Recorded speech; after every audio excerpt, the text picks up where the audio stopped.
Welcome to GenX Adulting, and today we have with us Dr. Amber Parks, the Stress and Burnout Coach. Welcome, Amber. Thank you. Thank you for having me. We're so happy that you're here. Our first question is always, what year were you born?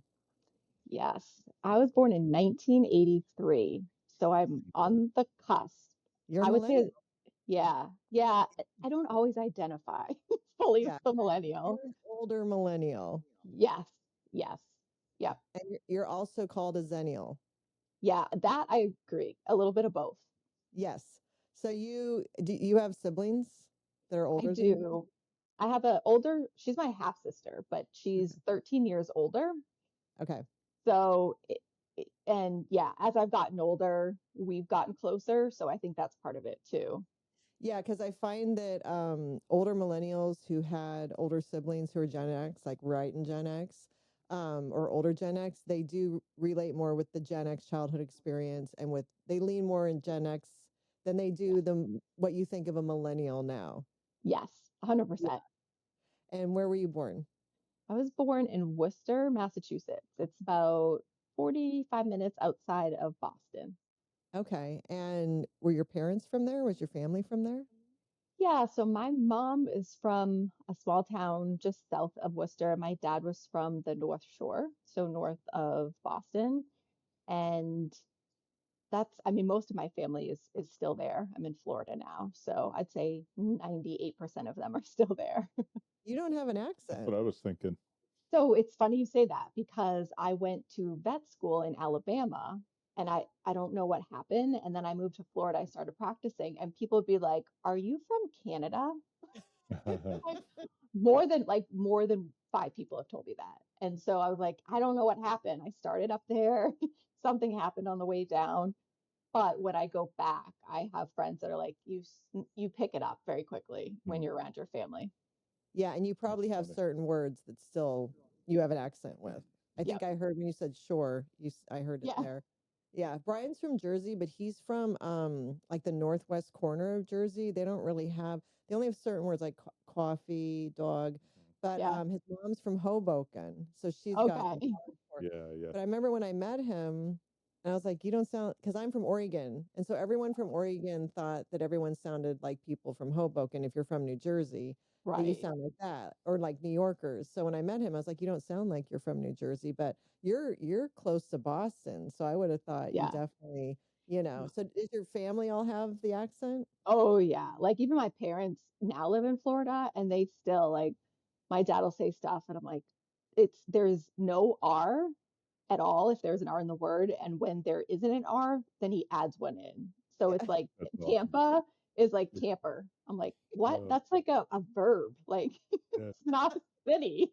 Funny. That's amazing. Our son, his roommate's from Boston, and he has Man. like he has it on, I think, every other word. Yeah. You know, it's I think thick. he embraces it though, Yeah. where it's Yeah. so And he's Irish Boston yeah. Oh redhead, yeah. like he's full Boston. You know, he cracks me up. Yeah. So, how did your parents meet? They met through a mutual friend, actually. And I honestly trying to think back. It's been so long since I've heard the story, but it was a mutual friend, and it was closer to where my mom lived. I think because that mutual friend actually still lives a couple towns over from where I grew up too. So yeah. You know how old they were when they met? Yeah, my mom was probably around 29, 30, and my dad was around 31, 32. Um, Okay. because they got married. They're gonna love this. They probably won't listen to this. I don't know if they'll listen to a podcast, but so I was born in 83, April of 83. My parents got married in October of 82. So you can do the math there. Hmm. And so my dad's mom was very by the book, very like religious, everything. So when I was born, she told people that I was a premature baby Oh, because Awesome. God forbid my Yeah. mom was pregnant at the wedding.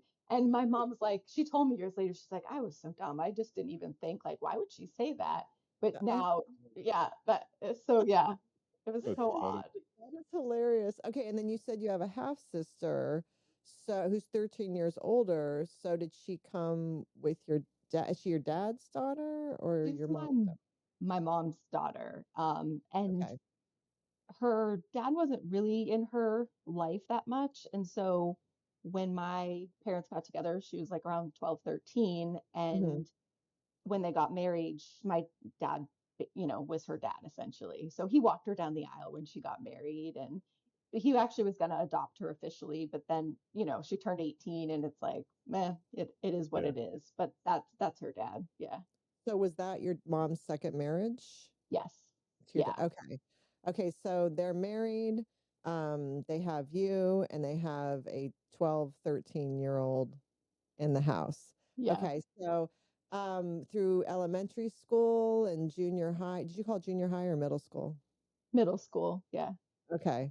I think you called it middle school and I called it junior We high. called it junior high. Oh, did you? Yeah. Okay, I always get that confused.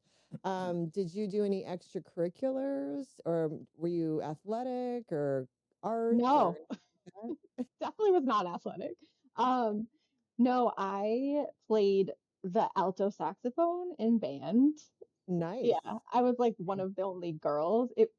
Talk about, I'm definitely a daddy's girl. My dad loved jazz music, and he's like, when I think it's like fifth grade, they're like, hey, you could be part of the band and play an instrument, and like all the girls get like a clarinet or a flute, and I'm over there with like this big saxophone. Like I left that thing everywhere. Like I forgot it at school, I'd forget it at home, I forgot it on the bus. It's like it was the size of me. Yeah. So I did that for 4 years. It was cool though. Like I enjoyed it. And I started playing field hockey when I got into high school. So I didn't play any sports until then. But I did a lot of like dancing, tap, jazz, Hmm, ballet, point. I did that probably from like age like 6 or 7 up until high school. that's a Yeah. commitment. Cool. I don't Yeah. know if I know how dance is now. I mean, if you're doing dance, that's what you're doing. Was it like that for you then? Yeah, and I think it was around fifth grade. I was like, I want to do gymnastics, which is if you're in the dance world, dance and gymnastics like are totally separate. Like we don't really get along. They're just two different things. And so I went to gymnastics, and the woman so kindly told me I was not flexible enough to be a gymnast. So I went back to dance next year. So Okay. yeah, yeah. So Okay. your mom was a dance mom. See what my dad probably more so because my mom was an administrative assistant and my dad worked from home. So Oh, wow. it was nice. He was an accountant for many years, but then he was a mortgage broker all through like me growing up and going into college too. So he had a home office, which is great. If you get sick at school, your dad just picks you up and so he was the one carting me around to dance. Yeah. Yeah, That cool. is awesome Yeah. because now that's so normal, but that's a very unique experience because this would have been what, the late 80s, early 90s, mid Yeah. 90s. There weren't a lot of dads working from home and there weren't a lot of dads taking their daughters to dance. Right, right. Yeah. Yeah. Yeah, he reminds us all the time that like we're still very close. No, but it's really cool. I'm sure that you have a very unique relationship with him because of that, because you had those extra moments with him that most kids in general, but daughters especially, don't get with their dads. That usually is traditionally a mom thing. So I think Yeah. that's amazing. Yeah. I think that's awesome. Yeah, and I laugh because I probably was somewhat of a tomboy growing up, and I'm like, Dad, did you want a son? Because then you got me. But what was funny is that my dad so he grew up, north of Boston, but his parents, my grandparents, had a summer house up in New Hampshire on a lake. And so every summer, from when I can remember, we would go up there many times during the summer. And so he was always boating, like sailing, boating, like he'd been doing that since he was a young kid. So he really got into sailing, which is so funny because my mom like didn't even really know how to swim, Oh, wow. possibly. And yeah, so then uh my dad gets a sailboat and they have pictures of me when I was like an infant, like I was under a year old, and I'm strapped into a car seat in the cockpit of this sailboat, like maybe 30-foot sailboat. And I remember asking my mom years later, I was like, Mom, what happened if like we tipped over? Like, I don't have a life jacket. She goes, I don't know. I mean, we Well, got just strapped in. She couldn't swim, neither could you. yeah. You're both going. Honestly, though, there is your Gen X Yeah, relating to you a can Gen claim X Gen X. childhood. Yeah, That's that part of that older millennial that Yes. totally got that Gen X treatment because that is a relatable thing. that's funny. Now, did your mom ever learn to swim? Yeah, yeah, yeah, Okay, she good. did. But it was Okay. funny because my dad, like, I just remember growing up, many of the summers were spent on a sailboat. So like I was the first mate. He was a captain. I guess my mom Yeah, was the second mate. I was ahead of her, but it was like kind of a guy boyish thing, Mhm. to do that. And but I have like great some scary memories, honestly. Mhm. Just being out on the water. But yeah, it was great. So I think that really solidified my dad and I's relationship too. Do that's you cool. think, because a lot of daughters are close with their dads, but do you think having that access, because that's what you had was full Yeah, access to your dad. Do you think having that kind of access to your dad had a significant impact in your self-esteem as a girl and in your self-respect as a girl and the expectations going into the dating world? Do you think it impacted that for you? that's interesting you ask. I would want to say yes, but I spent so many years working on my self-esteem and self-respect. So even though my dad and I have a great relationship, when it came to dating, I really was not, I guess I would say proactive. Like I was the one who would just be like quiet and just, oh, like if someone likes me, they come to me. Like I would never, pursue someone. And I think, which is interesting because I've never really had like that negative experience with my dad whatsoever. But so I guess I wish it would have been a little bit different, but I think that was for somehow I had to go through that too, Right, right. because Yeah. what Now, what I what about your half sister? Because she was older. So, well, you were really young when she was going through like her teenage years. So, because I'm wondering how she approached dating because your dad entered her world at a formative time. right. And if that impacted it, and she didn't really have a relationship with her biological father, have you guys ever discussed that on how you guys have approached dating? Not specifically, but I remember like she and I are different. She's very outgoing, extroverted, Hmm. life of the party, like so she doesn't have a problem just going out, and meeting people. But Yeah. I remember vaguely because yeah, she moved out when she was 18, so I was still young, but she was dating the person she was dating was actually ended up being her husband like years Mm. later. Now her ex-husband. But so I remember him. And it was funny. My niece actually, like a couple months ago, she said, well, my dad asked, oh, is your aunt coming? I go, he said, your aunt? I said, he's known me since I was 5. He knows Yeah. like, why would he say that? So it was Yeah. kind of funny. Yeah. Yeah. But so that's kind of what I remember of her dating and being in the house. But when she was 18, she went off to college and moved, never moved home. And did her thing. Now, Yeah. your mom, so you're both your mother's daughters. Is your mom more on the outgoing side or is she more reserved? I'd say she's a little more reserved, but I tell my sister all the time, I'm like, you and mom have a different relationship than I and my mom because it was just a Hmm. different time in her life. Like Hmm. she Hmm. had my sister when she was 17 and that was hard. And I think when my dad came in, my dad was really a rock, for that whole thing. So then when I came into the picture, everything was a lot more steady than what it was for my sister. But I'm very aware of that now, like when I see the dynamic. And also I think because of what I do now, I'm just hyper aware of it. But Right. I try to tell like they're more like sisters, honestly, in a way. Right. That makes, and I wonder if they kind of trauma bonded, if there was some stuff going Yeah. on, Yeah. and so, and you kind of more had that traditional leave it to beaver, married parents structure. Your dad is super involved. That's really interesting. It's really cool you guys are close now as adults.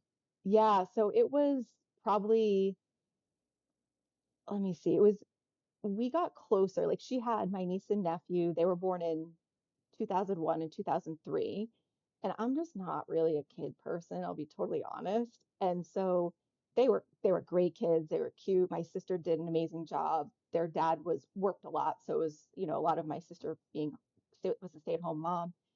And they joke, they're like, as they got older, I'm like, they're like real people now, Yeah. like I want to Yeah. hang out with them. So they still say, they're like, you didn't like us, you didn't like kids, you don't want to hang out with us. And I was like, Yeah. yeah, you're probably right. Like, I'm not even gonna deny that. But Yeah. Yeah. now they're full-fledged adults, and I adore them. I go up there and we visit. We go on vacation every year to Aruba, like if not Awesome. other Cool. places. Yeah, yeah, Yeah, They're because people now. they're in their 20s, right? yeah. Yeah. My niece is Yeah. 24. My nephew's he'll be 22 soon. Yeah, Yeah. It's a great age, It's a actually. fun age because we have Yeah. a it 28-year is. old and our daughter was born in 2000, so she's going to be 25. It's fun. And then we have the 15-year-old. Oh He's our yeah, bonus baby. But the 20s it's a fun age. It is. It's fun to hang with, especially once they can start drinking legally. That's fun. Yeah. yes. So it was so funny. My sister and I started really hanging out, and we're like, we're gonna travel, and this was January of 2020. So we went to Nashville. We had an amazing time, and we had all these trips planned. And we know, with the pandemic, that kind of got Yeah. squashed. So we ended up, once travel got back underway, we started traveling again. But my niece, we were like, hey, what do you want to do for your 21st birthday? And she goes, I want to go to Nashville because she heard all the fun we had. I'm like, okay. Right. But she wants to go with her mom, her aunt, and her grandparents. So we all went. That's So cool. Awesome. it was so Fun much city. fun. And my Yeah. nephew wanted to go when he turned 21, so we went last year too. Yeah, Yeah. Listen, Cool. that's the dream. Yeah. I That's know. the dream is if your kids or your nieces and nephews want to hang out with you when they're adults, there's nothing better than that. Yeah. I know. I You know, know. those are the best memories. So You must be the that's fun aunt. yeah. I know. Well, yeah, on my sister's side, I'm the only aunt. So Yeah. that's what I say. Yeah. Yeah. Um, and I had like a good job. I was making good money. So when they were in that age, like I was just paying for everything. And so we joke. I'm like, so when I'm old and in a wheelchair, remember all the stuff I bought Yeah. you? Like Yeah. that's That's the ticket.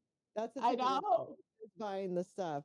Okay, so you're schlepping the saxophone on the bus. I'm just picturing this giant case because It, I did the violin and that was enough of a headache, and that was just this little case. So the sax, I can't even imagine. But you did that into junior high, which I'm yeah, impressed with that. That's commitment because a lot of times in junior high, kids get insecure. They're like, I'm right. not gonna, So the fact that have you played it since? No, no. But what you'll see as we talk is I'm stubbornly ambitious. That's how I put it. Like it's Okay. great, but it's awful, right? Like it was something that the biggest part wasn't so much as like actually playing. It was the fact that on like Memorial Day and Labor Day, there would be parades in the town. I grew up in a small town, and you had to partake in that while playing. Like, honestly, have you ever played an instrument and walked like in Yeah, tandem like with a marching people? band. Yeah. Yes, it was Yeah. That's hard. pretty hard. Yeah. And it's for Massachusetts. I wasn't used to it. It was hot. I'm like, I don't want Yeah. to. Yeah. That's honestly the reason why I never continued it because Yeah. I wanted to have a 3-day weekend. Yeah. Yeah. That Yeah. makes sense. And then you got into high school, you did field hockey. Did you do anything else extracurricular? Was that pretty much? No, I did that freshman, sophomore, and junior year. And then my senior year, I was like, let me just get a job and actually, if I'm going to be maybe miserable, I'll at least be making money. That's a good old way, right? Hmm. So were you through elementary, junior high, and high school? How were academics? I was I was a good student. I have to say, like, I'm not one of those people that looks at something once and I just know it. Like I had to work hard, but I was always on the honor roll, always high honors usually for the most part. And that was pretty consistent, although math was always a tough thing for me. And my dad was like the numbers person. So Mhm. I have vivid memories of sitting in his office fighting, like yelling at each other about long division. Like it's still a joke in the family. And uh he helped me, but it was so easy for him. Yep. So now if I talk things like veterinary medicine, I'm like, Dad, it's easy for me. You don't get Yeah. it. Yeah. Yeah. I think there's so That's many of hilarious. us who have those experiences where, the child's crying, the parent is yelling, you have 3 apples. Yeah. You I've have never three done that. apples and 3 two fucking pine. Yes, apples. yes. And then, it's a shit show. Yeah. Yeah, I think Yeah. by our third, Brian was like, tutor, I don't Yeah. care what it Like, costs. Yeah. oh gosh, I can't do this again. mathnasium. It's like Yeah. I can't emotionally put me No. and him through it. So you said you got a job senior year. What was your job? Was that your first job? It was I had a job before that working in it was almost like a Dick's Sporting Good. I just Mm. worked for the summer, but my senior year I got a job at a veterinary hospital as a like assistant tech thing. That was yeah, it was traumatizing, but it was good. That's random. Like that's not what most high schoolers get a job doing. Why that? I already knew I wanted to go to vet school and be a vet. And so that really, I knew that for a couple years. So before the internet, it was a newspaper ad. And I think Mm. my dad Yeah. was like, look I found an ad. And I was like, those, the most stressful thing when you just don't know what you're doing going in for an interview. And, but yeah, I worked there for 5 years after that. Oh wow. So what was that moment? Or do you know the moment that you decided that's what you want to do? Because that would have been what, like sophomore year in high school? Yeah, I even think it probably was planted a few years before that. Mm. My grandfather, my dad's father, was sick my entire life. I think he probably passed when I was about 13 or 14. And they actually didn't think that he would live to see me be born. So to live another like 12 or 13 years. And he had like these really weird health things. They actually he had a lot of respiratory things, but in Massachusetts, he would go to Mass General Hospital, so amazing hospital. And his doctor told my dad, he's like, I will never send you a bill because whatever he has is such a great learning opportunity for the other doctors. Like he was that patient. You don't want to be that Wow. Wow. patient, but he Yeah. was. So he actually had an infection and they took out one of his lungs. So he has one lung on the other side. But the craziest thing is he had a hole in his right under kind of his armpit area into his chest cavity. Like And he was From or his skin into the chest you cavity, or literally could see in like because my it had to he had a chronic like infection, so they had to irrigate and flush all of the debris. And so the only way to do that, and the lung was diseased, they took the lung out. And so like now looking back, I wish I would have looked in a little bit further at what was yeah. in the hole. yeah, But it was like into the chest cavity because the other lung, they actually it's separated, so they're not one big thing. right. But my grandmother took care of him forever, and she had to irrigate that area. Hmm. That's what they called it, like twice a day. So she would literally flush, a couple cups, if you will, of into a syringe into the area, and he would have to lean back over, and it came out. So I'm watching this as a kid, Wow. Wow. and I remember going to, so this probably actually started many years before because I went to, I think it was like a farm for school, and they're showing us the plants and the irrigation. So, Mm. of course, being a kid, raising my hand, I'm like, I know irrigation. My grandfather gets irrigated. So, sure that, sure my So parents appreciated that. Yeah, that's funny. was this his whole life, like from the time he was born, or did it hit him when he was an adult? Yeah, it hit him when he was an adult. He worked when he was younger, he had worked like in a factory. So I think there was a Mm. lot of, and back then everyone smoked and it wasn't a big Hmm. deal. So it was, they call it empyema, not emphysema, empyema. And there's like a bacterial infection is the primary component. Now looking back, I wish I knew more about it. Yeah. But when they took that out, he also had a hole in his esophagus just from having chronic issues all in that area. So they had to put a mesh. Yeah, this poor guy had to put a mesh into his esophagus. So at night, he had a feeding tube. And so he would get hooked up to like a pump. It looked like an IV pump. So when I was a little kid, I'd shake the little Inshore bottles to put into the thing. Now I realize how not normal this is. This is No, definitely why for I went into If this. sure. it is what it is, though, Yeah, you know? you didn't Right. know. Yeah. So, yeah. Because how Yeah. old would he have been? Was he like in his 50s when this was happening? Or was he more No, elderly? yeah, he was probably early 70s at this Okay. point. Yeah, I think probably around that age because, they had that house on the lake. And I remember being like, he could never go swimming because he has a Yeah, hole in his yeah. Right. side. Right. Oh my So, yeah. gosh. That's wild. I mean, in being in Boston, though, at least that's sort of the mecca of medical, like, in innovation and curiosity. So they Yes. probably did enjoy it and did probably prolong his life, actually. Yeah, for sure. I Wow. mean, yeah, 13 years, which, Yeah. I mean, toward the end, it's like, all right, Yeah. this Yeah. the quality of life probably isn't that great. And Yeah. I mean, when you're getting Percocets shipped to your house Yeah. because you take so Yeah. many before Yeah. the Almost whole, having too much fun. yeah, Yeah. So was Yeah. he, would you visit when he was in the hospital? Would you visit him? all the time. Yeah. Yeah. So So I then, got really comfortable with that. right. Mm. So that probably sparked it all, right? As far as maybe going into something medical. Yeah, because, no one really likes to go to a hospital, but it was like the machines and the stuff and like I was like fascinated by that. I always thought Mhm. I wasn't, and maybe because it was normalized for me too. There wasn't the scare thing. It was just, Yeah. oh, Gramps in the hospital again. Like, all right, we'll get in the car and go. So it Yeah. definitely normalized it. Yeah. Did you get to know like the nurses and doctors, or did they know you? No, I don't remember. And I think it's because he was in there frequently in different floors, depending on Yeah. what was Okay. going on.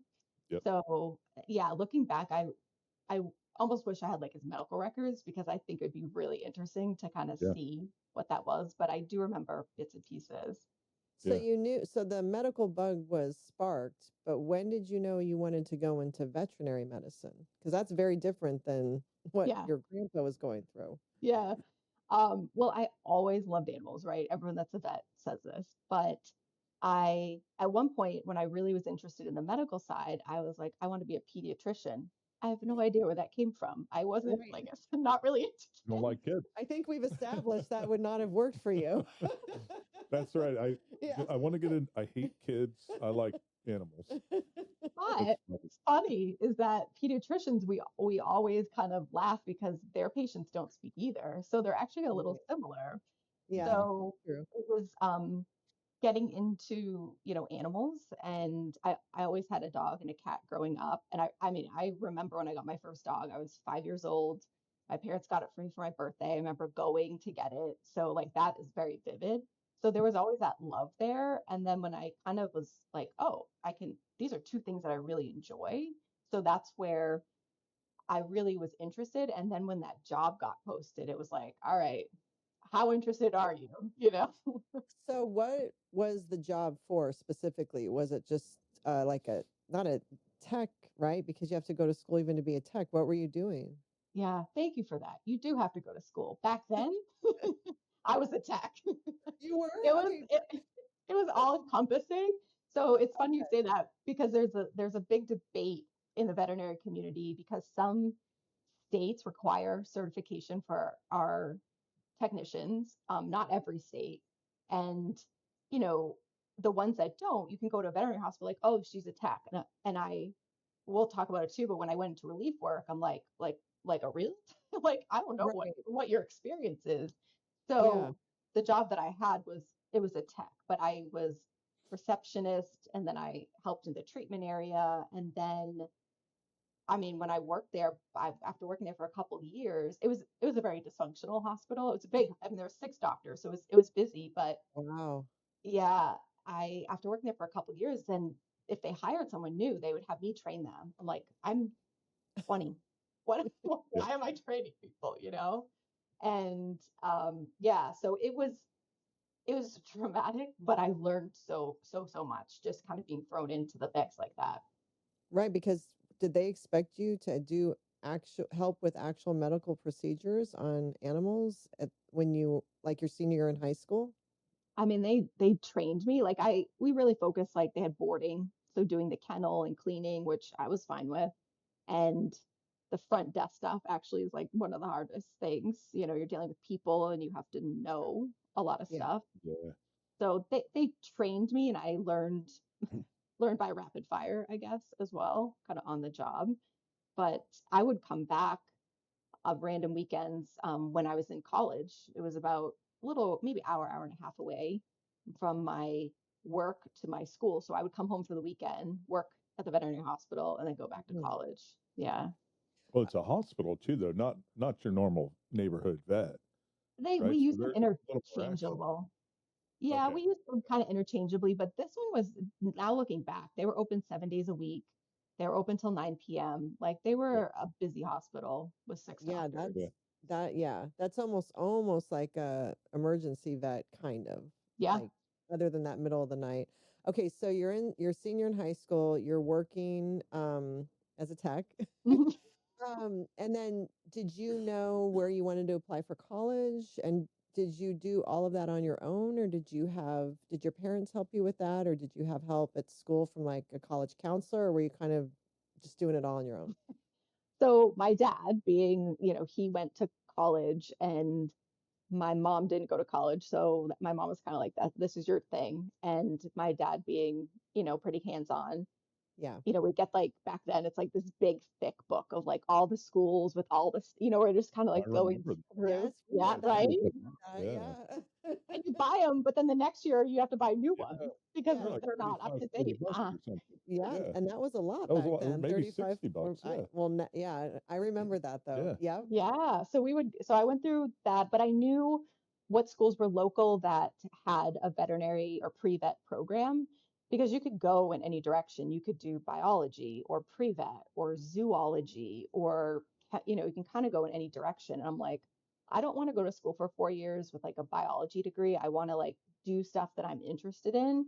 So that really narrowed it down to, I applied to URI, University of Rhode Island, UMass Amherst, University of Massachusetts Amherst, University of Maine. I don't know what I was thinking. I'd be so cold up there. It was already cold Yeah. enough.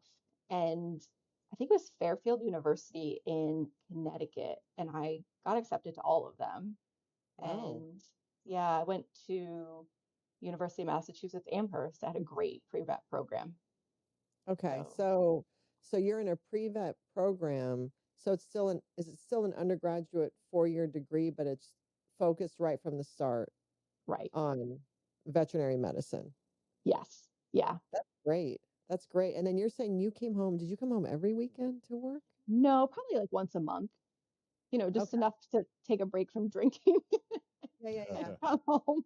Yeah. So did you Sober up, live in get the some dorms your cash. freshman year? Yeah. Yeah, yeah, I did. I actually lived with my best friend from middle school. We both went to the same school, obviously, but we weren't planning to live together. We thought we were going to live in like in a suite, and we ended up somehow being roommates. And we're kind of like, I didn't really want that. Like we wanted to have each other, but not be roommates. Yeah. And so we lived together our first year, and then the second semester of my first year, I moved a little bit closer to like a group of friends. We kind of like parted a little bit. We were still friends, but we found our Yeah. own friend group essentially. That's cool. So you were allowed to move out of the dorms spring of freshman year?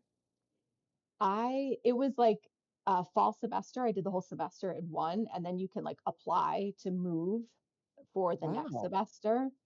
And so, Okay. but it's still kind of a crapshoot because you don't know what you're gonna get. Yeah. Yeah. So then you moved kind of off campus for No, your I spring. still in the dorms, just a different dorm. Oh, did that And cause drama? How did a you little bit, but like, God love her. She's a great person, but like, she wasn't very experienced in drinking, and nor was I, truthfully. But I, I was having to take care of her being drunk, and Right. so I mean, it's I wasn't much better, but I guess it was a little bit more sober than she was. And so Right. we just kind of got on our nerves. We knew each other so well. I'd known her since Yeah. second grade. So, but she also kind of found her group of people, and I did in my pre-vet too. So it was kind of like a mutual. branching. I still talk to her nowadays, to this Yeah, day, yeah. It's probably but good you guys did that because it I probably think saved so. friendship. Yeah. Yeah. Absolutely. Okay, so you did the dorms the first year, and then would you come home in the summers and work at the vet hospital? Yep. Yeah. So worked there. And then my sophomore year, I lived in the dorms, but I moved to another part of campus that was more of the party area. So UMass Amherst, like my class had about 5,000 people in it. And this was in 2002. So that was just my class. And then they Wow. had a graduate program. So yeah, it was probably 25, 30,000 kids that went there. Oh Kids. wow. That's when you say when Yeah. you're old, right? Yes. Yes. So the area that I lived in was called Southwest and the Southwest part of campus, and it had four high rises. So these high rises had 18 floors, and so there's four of them. So it's like a city. And Okay. I moved into one of those with my friend from my pre-vet program, and we lived there for the whole year, which was did some drinking then, 100%. It almost sounds like it was kind of like living in an apartment more than the year prior, right? Yeah. Just a little more apartment kind of living or off, quote unquote, off campus, even though it wasn't. A little bit Yeah, different. it was definitely more city like you still you Right. were on campus and had to walk, but everything was right there. Yeah. I'm really impressed that you were able to still have that traditional party college experience while you're in veterinary school. Because I know for myself, I just got a degree in humanities with a minor. I think I got it focusing on early childhood education, minor in Spanish, and I barely got that. Yeah, I didn't realize vet Well, strength so much. Yeah, I mean, I'm just oh yeah. I'm impressed. Well, You this is balance that. this is pre-vet. So this is my undergrad. But So this still, is I know, four Biology years. and chemistry and stuff yeah, like that, it's right? hard stuff. Yeah, physics, which I use that every day. Physics, Yeah. chemistry, biochem, organic Mhm. chemistry. If you ask anyone in a profession, everyone's got a story about organic chemistry. It's literally the worst. And yeah, and that was a big party school too. Like Yeah. that Yeah. was my my second week of school was 9/11. Mm, Oh wow. So as okay. a freshman, this was in 2001. So it was, that all of the changes that come with that too. And we didn't know, like we're in Western Mass, so we're kind of close to New York City. Yeah. And there, you hear rumors and people are like, well, we're kind of worried that, these high rises now in the southern part of Yeah. campus Yeah. might be, a target. I'm like, what? Well, so So how did life change for you? Let's say that week. Did they cancel classes? they did. I remember going to an English class, having no idea what was going on. It was like 8:30 in the morning, and we all got in there. They're like, classes canceled. You know, the Twin Towers in New York City were hit. I'm like, what? So like, we go back to the dorms, and I remember everyone had their doors open. Everyone's TV was on. You could just walk down the hall and just hear every TV. I think it was at least a couple days because a lot of this, not a lot, but there was a decent amount of students from New York and New Mhm. York Yeah. City Yeah. that went to that school too. So it was uncharted territory for sure. Yeah, it's interesting because we were in Jersey then, and so I think the whole tri-state area, but also, well, yeah, that includes Massachusetts, right? I always think Pennsylvania, New Well, York, we New have a Jersey. love-hate Yeah, relationship yeah. with Well, Massachusetts, let's not right? bring baseball into it. Right, Uh, right, Well, just sports in yeah. general, but Okay. there's a mutual respect Yeah. and right.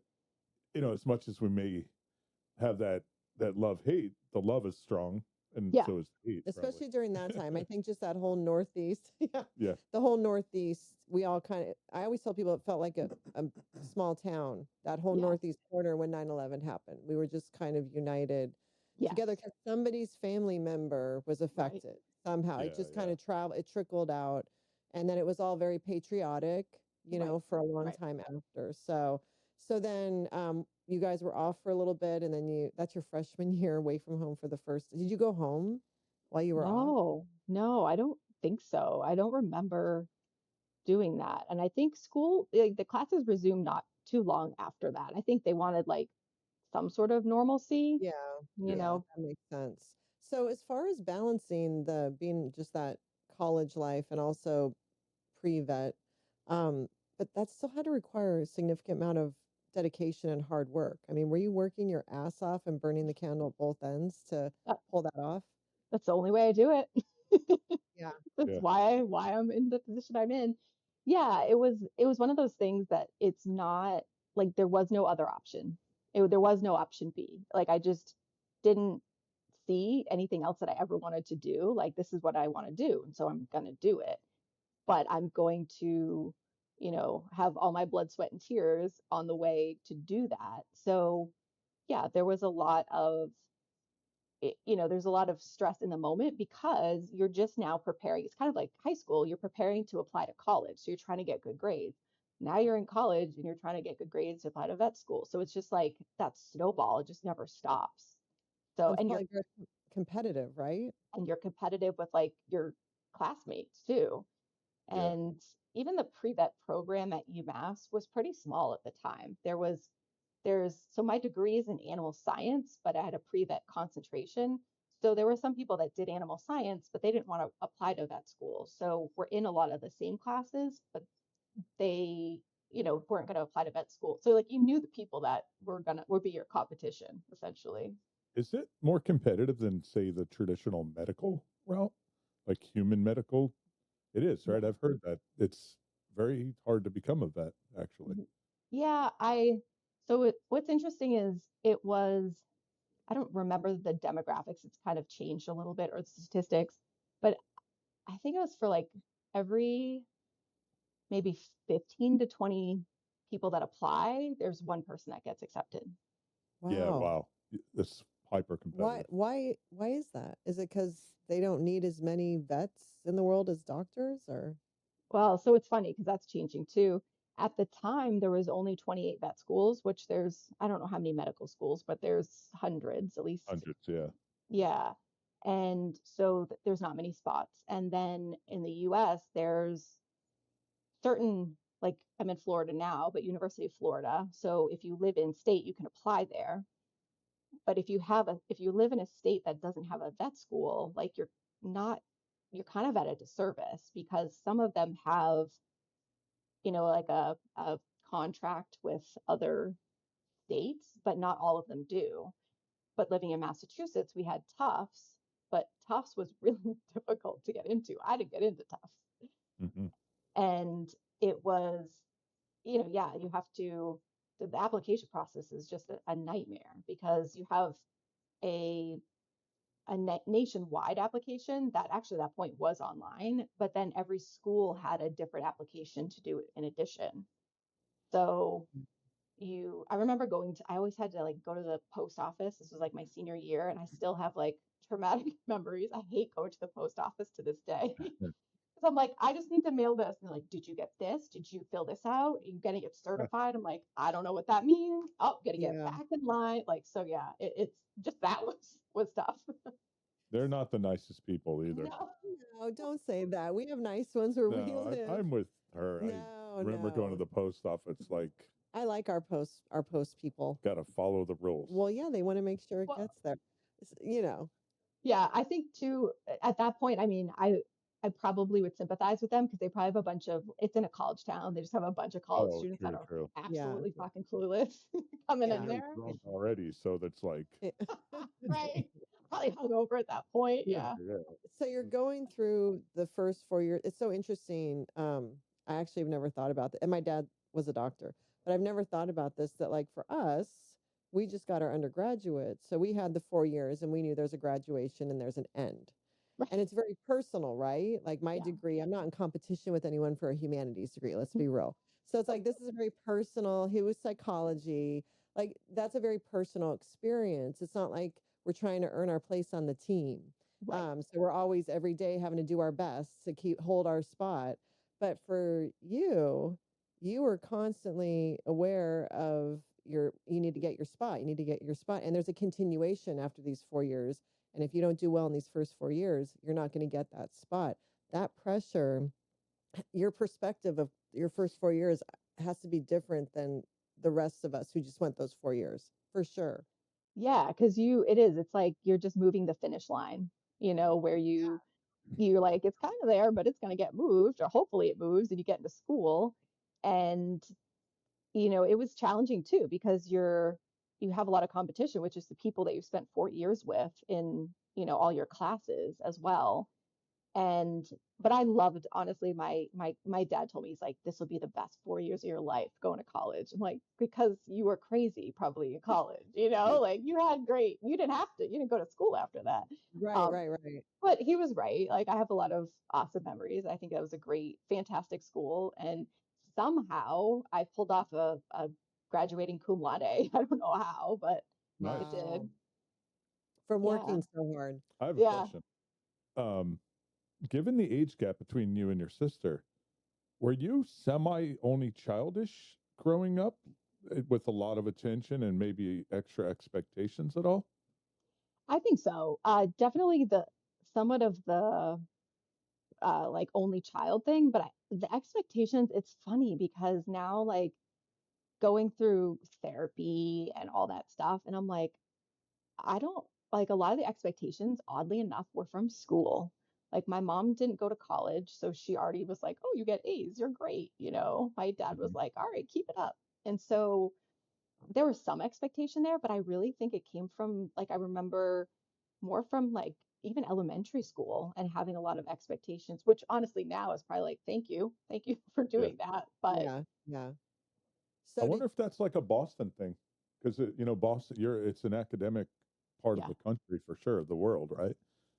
Wonder if that's in play, just high expectations for you to be smart, and if you show that you're halfway smart, they probably right. it feeds itself. If you're a dumbass, then they shuffle you away. Right. Well, and look at, all the shit that I can't even imagine the teachers nowadays and what they go through. Like, it's insane that they Yeah. still show up and do their job. yeah.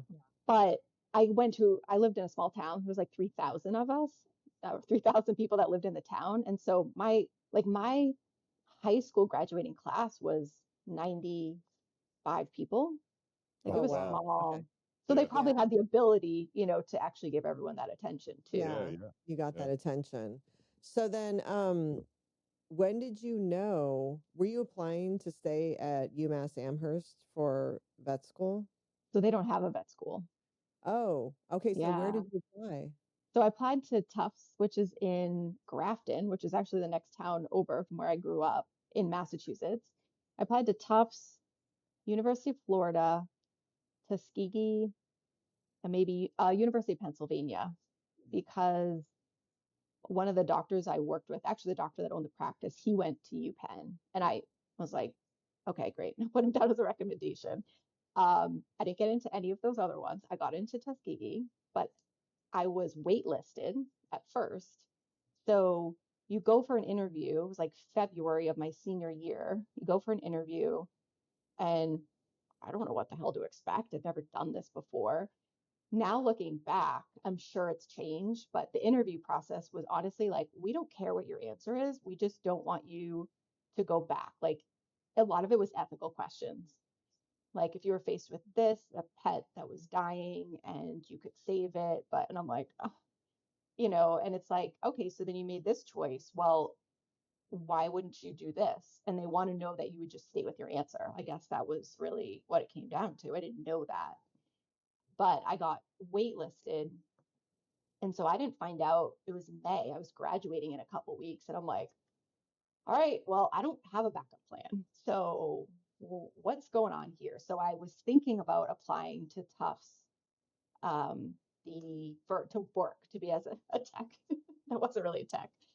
And I was like, I guess that's what I'll do. And I'll just go get my master's or work there for a year and then reapply. And it was like a Monday night. I got a phone call from, I guess it was the dean of the school at the time. And it was like 8 o'clock at night. And it was like, hi, this is so and so. I'm like, why is this person calling me? Yeah. And Yeah. he's like, I want to offer you a position, or a spot in our upcoming class for Tuskegee University for a class in 2009. I was like, what? Did you just Hmm. freak out? Yes, 100%. I'm probably going to cry Yeah. right now thinking about it, because And it was which Yeah. school?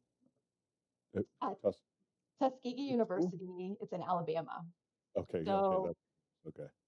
so my parents were traveling at the time. So, fun fact, my senior year, they sold our house and got in their sailboat and just sailed to Florida, like Oh sailed down my, the whole East your Coast. senior year Wow. of college? Hmm.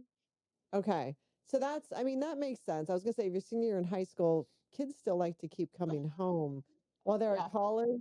You know what I mean? And see your yeah, friend like that. But then by senior year of college, yeah, that's probably okay, right? yeah, Like yeah, you've done your 4 years, it's okay to let the house. I'm sure it was still an yeah. adjustment and Oh yeah, everything, a big adjustment, but okay, it was your college year. So yeah. they sell the house and they're like, we're gonna go be empty nesters in a sailboat.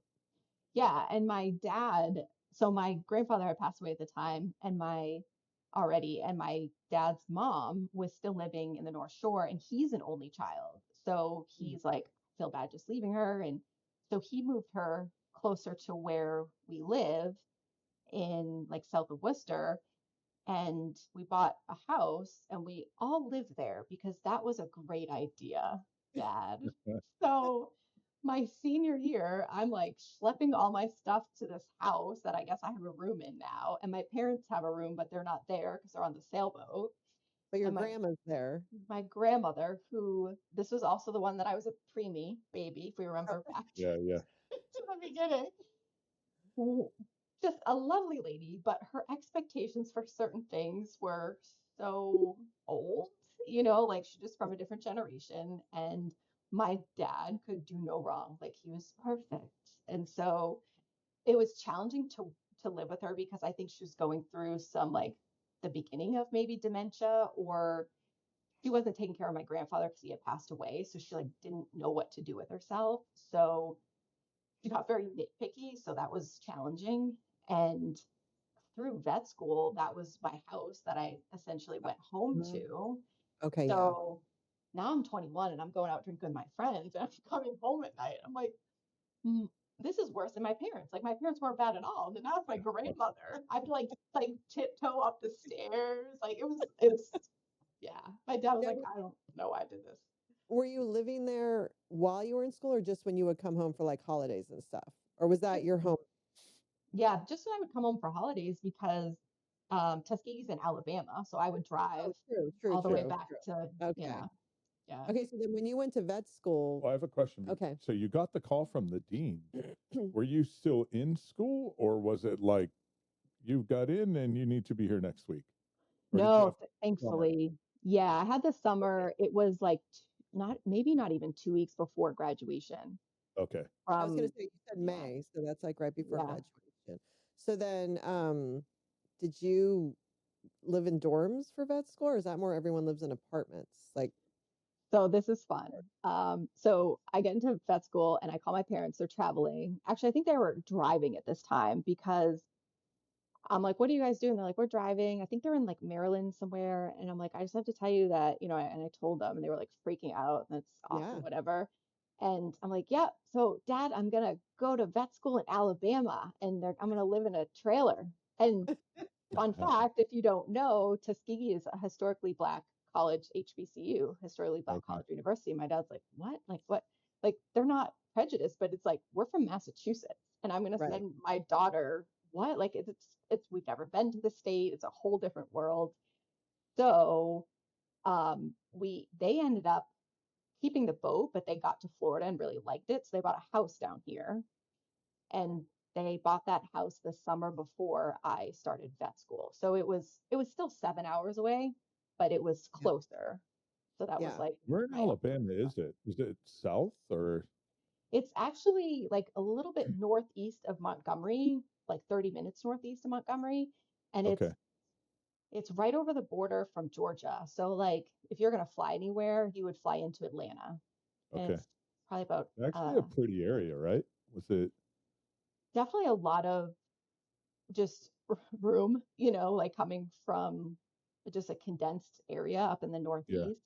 But I remember being like, even the ATMs are a little bit slower here. Like the gas pumps even a little bit slower. Yeah. It's just like a Yeah. different Totally. pace. Yeah. She's Yeah. probably wasn't that far from, she's like above Tallahassee, probably, Well, right? we drove by that area That's coming what I down from thought. Birmingham. down kind of towards Montgomery. Yeah, Oh yeah. We got it stranded. was pretty. What was the hurricane I don't know. last summer? We got stranded in Yeah. Pittsburgh, got a flight to Charlotte. Charlotte got us to Birmingham, and then the American just dropped us off. They're like, Like, you're Oh, on that's your own. nice.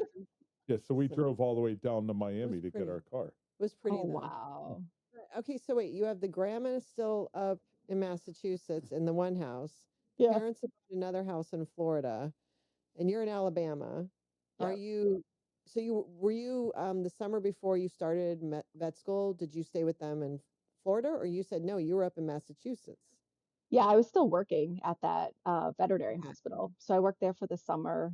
And then when I moved down for vet school, so in Alabama, in this area, if you ever heard of Auburn University, Yeah. it's obviously Yep. huge football. I lived in Auburn, and Tuskegee's like 2 towns away. Okay. So everyone lives in a trailer, in like a, Really? yeah, single wide or double wide, It's not the which, most affluent part of the country, yeah, right? yeah. It's you go from Boston. There's old money in Boston. There's not quite the same affluency in that part of Alabama. Well, what's funny is in Auburn, you would drive around this trailer park and there's BMWs, Mercedes. So like people have the kids coming from well-to-do families that Yeah, live yeah, in Auburn do. Tuskegee, no. But that's yeah. what was so great about going there was that it wasn't this flashy, it was like it was a small school. There was Mm. 54 people in my graduating class. So everyone knows everyone. It was I would have you get a little bit of the lacking of the resources that you have. But Mhm. now when I'm like out in practice and I see people that I'm like, oh, you're a Tuskegee grad, like I automatically know we're very similar. Like you can just fly by the seat of your pants and just figure shit out as you go. And Yeah. we didn't have all the bells and whistles. So we kind of learned, I think, and that worked out for our benefit, I think. I'm just still trying to picture. So you're in Auburn, and the kids, quote unquote, are the young people that are going to school or there for whatever reason, instead of living like in an apartment, how you would in normal college town, um, everyone's in a trailer. So this So a is no. lot of them. Yeah, it's Okay. normal. Like there's dorms, there's apartments, but what I liked was that I had a dog and I had a cat, which I couldn't have those when I was in UMass in undergrad. So if you have a trailer, my prerequisite was that they had to have a fenced in yard, which many of them were. So Yeah. I can now live with my dog and have a fenced in yard. But most of the trailers, like many places, you have to buy the trailer and then you pay the rent to live there. So my Right. parents bought me a trailer and then you Okay. pay every month. Yeah. That's awesome. You know what though? I That's think amazing. looking back, I would have loved to have had a trailer. I would have loved to have been Yeah. in a trailer because it's a house. It is Right. a home. It's a Right. home. Are So they could you were they imagine? trailers or manufactured homes? Like, could you Um, show well, up if you with a looked underneath, it had wheels. yeah, there So you go. I think that would have been awesome to have a little fenced in yard and to have like a home would have been much cooler than As an long as no apartment. hurricanes or tornadoes Well, come through, that's then the you're wow. good. only thing. Yeah. Yeah. So Yeah. that was I I had told my parents, I'm like, I roommate is not in the question. Like that's not even a possibility. Like I'm in vet school now Yeah. and it was hard enough. Like when I was in undergrad, when I moved off campus, we lived, I was like, I want to have my own room. I don't want to share a room. And now that I'm in vet school, I definitely don't want to share. I didn't know Yeah. anyone either. I'm not going to take that risk. So it kind of worked out for that benefit. But yeah, there's a theme here. My first week or two, well, no, it was probably a few weeks into school was Hurricane Katrina. Oh my Mm. gosh. And so I'm in Alabama and we have a lot of students that are from Louisiana.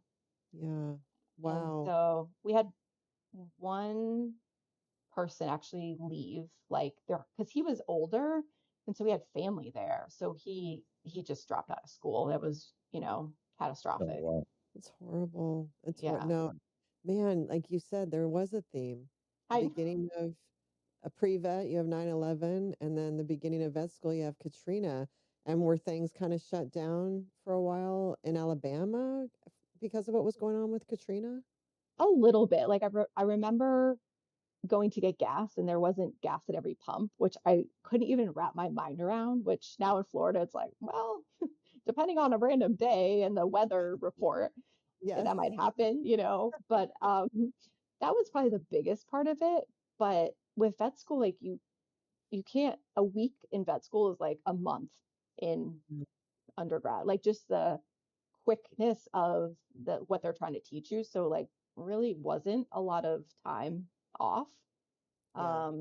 They just kind of kept rolling with it. But yeah, it was tough. Now, did you, before you came down to Alabama, did you give your notice up in Massachusetts? Were you no longer working up there anymore once you switched? Yeah. They knew Okay. I was applying to vet school, and then I got in. And it was funny when I was my senior year at UMass, I was taking a horseback riding class because why not, right? It's 2 credits, and which I actually really enjoyed. But my teacher was like, I think she was a sophomore, so she was under me, but she had been riding her whole life, but she was a teacher. And I remember being at the barn and like everyone's goal is to go to vet school. And I find out I got in and I didn't want to tell a soul. Like I did not want to tell anyone. One, because I didn't want them to be mad at me, I guess. And two, I was like, it wasn't Tufts, which everyone thinks in Massachusetts, Mhm. like you'll go to Tufts. So I didn't Right. really, so I literally didn't tell anyone. It was really, Had they gotten in? The people no, around, they no, had okay. No, it's So, extremely difficult, I would assume. Even like I've heard of Tufts, yeah, but no, yeah. no, yeah, I mean in general, had they gotten into vet school in general? No. Okay. no. Yeah. I honestly think my class that I can think of maybe one, maybe two other people that got into school. Wow. Yeah. So what do you do if you do 4 years of pre-vet and don't get into vet school? What do you do? Some people will work and like try to diversify their application. Like they'll work at a veterinary hospital or they'll do large animal, they'll just get more experience. And some people will go and do like a master's degree.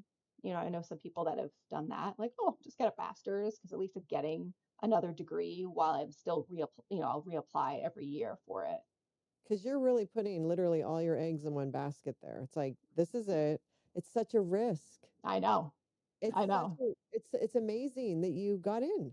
Yeah. It's such a risk. Same. Nothing against you. It's just No, odd, yeah. Yeah. you Yes. know? So congratulations. Yeah, Yes. Thank nice you. job. That's a Thank huge you. thing. I mean, I think as a parent, I'd be so stressed out if I knew it's all riding on this. Oh my gosh. I don't even know. Well, you can't really transfer it. I guess you could to human medicine, right? But I'm sure there's not a Wow. true overlap. You'd have to go back and start over or do different things. Yeah, if so I was just so naive, like even my senior year with my advisor, I was like, okay, if I don't get in, can I just, start a master's here and then transfer to vet school? He's like, no, it's like vet school is like it's 4 years there. Like you don't start late, you Yeah. don't jump in. It's like it's you have to go from start to finish. Yeah, Same thing for medical school. A lot of the prerequisites overlap, the biology and the yeah, chemistry yeah. and physics, that sort of thing. But the other thing is every school has different prerequisites. So like some would want public speaking, some don't want that. So sometimes you're kind of pigeonholed into you have to know where you want to apply because you can't apply to every school if you don't have all those prerequisites and you That's want to. wild. So the barriers to vet school are pretty next level, Yeah, actually. I mean, yeah. Wow. the pressure, have you taken stock of the pressure you were under? It's probably good you Oh were. yeah, she has. No, That's no. just What? Well, now, yeah, that's why yeah, she's doing what she's doing now. But at the time, it's probably good you were kind of maybe naive Yes. to just the drinking. full pressure. Yeah. It was just Because like the next step for me. Like you just go on. It's just the next what thing. I'm going to do. This is what I'm Yeah. okay. So you're in vet school. How long's vet school? Is four it four years. years? Yeah. Wow. Um, is that more hands-on or is it still a lot of classroom? Every school's a little different. They've changed it a little bit, but the first 2 years is mostly classroom stuff, but you have anatomy. So that's your first year, and that is pretty hands-on. You're just dissecting stuff in an anatomy lab. And I think I inhaled so much formaldehyde that's Mhm. definitely not safe. They used to make us come up and take breaks after like 30 minutes. Like you have to go outside for 10 minutes and come back. And then the Wow. class after us got like the non-carcinogenic formaldehyde. Isn't that nice of them? It was, Oh, yeah. they switched it over. You got the last. Again, here's a thing you have in common with Gen X. Yeah, you'll be fine. Don't worry. You'll be Yeah, fine. Don't yeah, worry. Listen, the stuff we work, but you're fine. yeah, You're you're fine. good. It's You're not a big deal. Dude, Yeah, yeah. when you're dissecting things, like I remember dissecting like a frog and a worm We all did in that. eighth Yeah. grade, but are you doing like cows and pigs and dogs and like that kind of thing? yeah. Dogs, All the cats, above? pig, horse. Um, those are the big ones. And by dissect, like you have to know like every nerve and blood vessel and it was like, you think, okay, I'm hot shit. Like I went through undergrad, like I'm smart. And then you get there and you're like, what Mm. the fuck is this? I was not prepared for this. I don't even know. I can't even tell you how many times I cried. Like almost daily, probably, because it was just such a vast volume of information. And how you studied for undergrad was not how I studied in vet school, but you don't know until you do Yeah, it and you kind of find what works for you. So yeah, it was, um, people are always like, oh, would you go back to vet school? I'm like, knowing what I know now, no. But that's the beauty of Yeah. it. You don't know. yeah, That's why yeah. you do it, you know? Yeah. How the hell do you preserve a horse? Is Yeah. it like sliced into different pieces, or is it like in this vat? Like how does Yeah. that? So a little bit of both. They I hope I probably will piss someone off, but you sedate the pet or the animal, and many of these were donated. So the pet is sedated, they're still alive, the animal, Mhm. horse, whatever, and they bleed them out. This is so awful. Mhm. You could totally cut this part out if you don't want it. No, And no, no. they you inject latex, so the arteries are red and the veins are blue, and that's actually What- helps when you're studying to know which is which. So they're alive, but obviously after that they're not. And they are also like you get embalmed, it's kind of the same thing. It's the Yeah. formaldehyde that preserves them. So we started with dogs and we had groups, so we all had dogs. And I remember walking down. Now the anatomy lab was called the pit, so which is hilarious because there's that show now, Yeah, yeah, which is yeah. great. Yeah.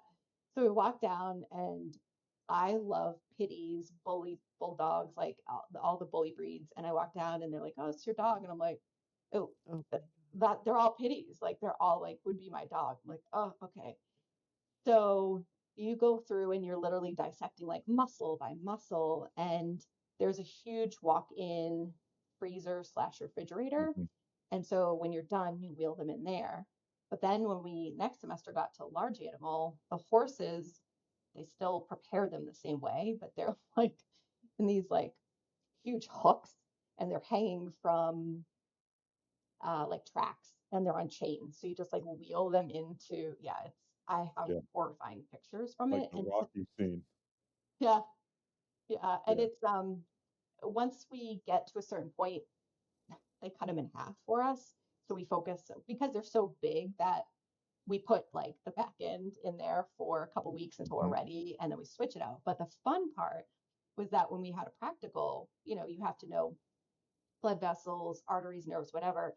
And so you're looking at all your other classmates' groups, like, oh, let me look and see, because they're all a little different. And so, or they dissected different. So we get to our first test, and I'm like, what the fuck is this? Where did you find this horse leg? This is not from any of our horses. He just, our professor, like, they just have them in there. So it's literally this horse leg with hair. Like, it looks like a regular horse leg. It's not dissected. A little incision and a little piece of some sort of crap, and it's tagged. And it's like, what is that? I don't fucking know. I don't even know if that's a blood vessel. I don't know. It's like, and so we're all Wow. taking our practical and we're looking at each other like, what the fuck? Like, do you know what that is? So yeah, you That's learn weird. anatomy really good after that. Yeah. Yeah. So what is the cycle? Is there psychological damage you go through in the first part of this? Just because you have to be, obviously, you have to view this from a medical standpoint, but you're a human being. So, did you did you have some mental health issues at all in the beginning of this? Just kind of getting past what you're seeing would cause trauma in most people. And my dad was an ER doc, so I know for him he compartmentalized pretty much his entire life. Hmm. Um, did you have to compartmentalize? Is that pretty much how you function in that situation? Yeah. What's so weird is that now I would be so much more affected because I'm so much more in touch with that. Whereas back then, I think all of us were like, this is badass. Like we waited our whole lives to do this. And it was Yeah. exciting. And yes, it's horrible, but we're like, this is, if we can learn this, then we can help them. So it's kind Okay. of like a means to the end. But now, if you had me do it, I would probably be in the corner crying, like, No, but that's yeah, the that's the doctor part of you. yeah, And that's why people who are doctors or vets are that. It takes that special part of your person. You're so passionate yeah, about helping people or helping animals that you can get past what needs to be done in order to get to the step to help them. right, right. And it But it was, takes a special person to do that. yeah, for sure. Because I can't really remember anyone ever like crying or like we were just so excited to be there, and to Yeah. have the opportunity that Mhm. it really minimized, like we couldn't even tap into like those emotions. It was like just like anything else where we got to where we were, it was like you just put your head down and keep going. Yeah. I think No. it's a young person's sport, Yeah. right? To your Maybe. point. Yeah. Yeah. Yeah. No. So how long was that, like a full year of doing that or 2 years of doing that? Because that's anatomy's insane, right? Yeah, that was first year. First semester was like cats and dogs, and then second semester, first year was large animals, so horses, pig, forget what else we dissected. But in addition, we're also taking physiology, histology, and another one I can't even remember. So you have, you're like, oh, 4 classes. Well, they each could be, they're just Yeah. Yeah. cramming it. So we would have exams in what we call blocks. So every few weeks, you would have all your classes had exams that same week. So that was a fun week. Wow. So after Jeez. blocks, we would have a block party, is what they call it. And that's when we would drink our faces off. Yes. And yeah, those are probably just as wild as the undergrad parties. Decompress. You need to. 100%. Yeah. In the You'd go middle of crazy. Alabama in a Yeah, trailer park. yeah, you'd go Yeah. crazy. That's awesome. Were all of your classmates or whatever you call also lived in trailers? Like, were you kind of in the same area living geographically with everyone? We were kind of spread out. Like a lot of us lived in Auburn. Most of us did in different trailer parks. Like some of Okay. my good friends were like less than a mile away. And then some people lived in Tuskegee because a lot of them went to undergrad at Tuskegee too. Mm. So they either knew people in the area and rented a house. Which was nice because it was closer. So as you have to stay at school longer, it's just a shorter commute too. Yeah. So then what was your second year? If you're dissecting things first year, how Yeah, did they set second that for you? year, God, it was all mostly classroom. So it was clinical pathology, parasitology, pharmacology, um, all the ologies that you can think of, virology, immunology. It was like all of those. And so by third year, we're like, get us into something that's alive, like get us out of a Yeah. book, something that's not dead. And third year, we actually start surgery. And that was like, everyone was like, so excited to do that. And you also transition into rotation. So you start rotating with the fourth year students. So you're really like bottom of the totem pole, like just Yeah. crap on the bottom of someone's shoe. And so you go through large animal, small animal surgery, pathology, where you're dissecting dead animals again, doing necropsy. And so you go through that whole rotation as well. But the surgery part was, I have to say, Tuskegee does a phenomenal job. And I think it's changed because I totally get this, but the animal welfare aspect of things, because we did live surgeries. So these animals are strays that don't have homes, and we had like a whole facility where they would be kenneled, and we would have to, like, our surgery groups, which is groups 3, would have to take care of the pet. So someone has to go down in the morning and feed it and take it out, and someone has to, like, you bond with these fucking animals, and same What kind thing. of What kind of surgery? Like just surgery, like let's open it up and play type of thing, or were there actual ailments you were treating? No, a lot of it was like we got obviously really good. They were most of them were not spayed or neutered, so we did that.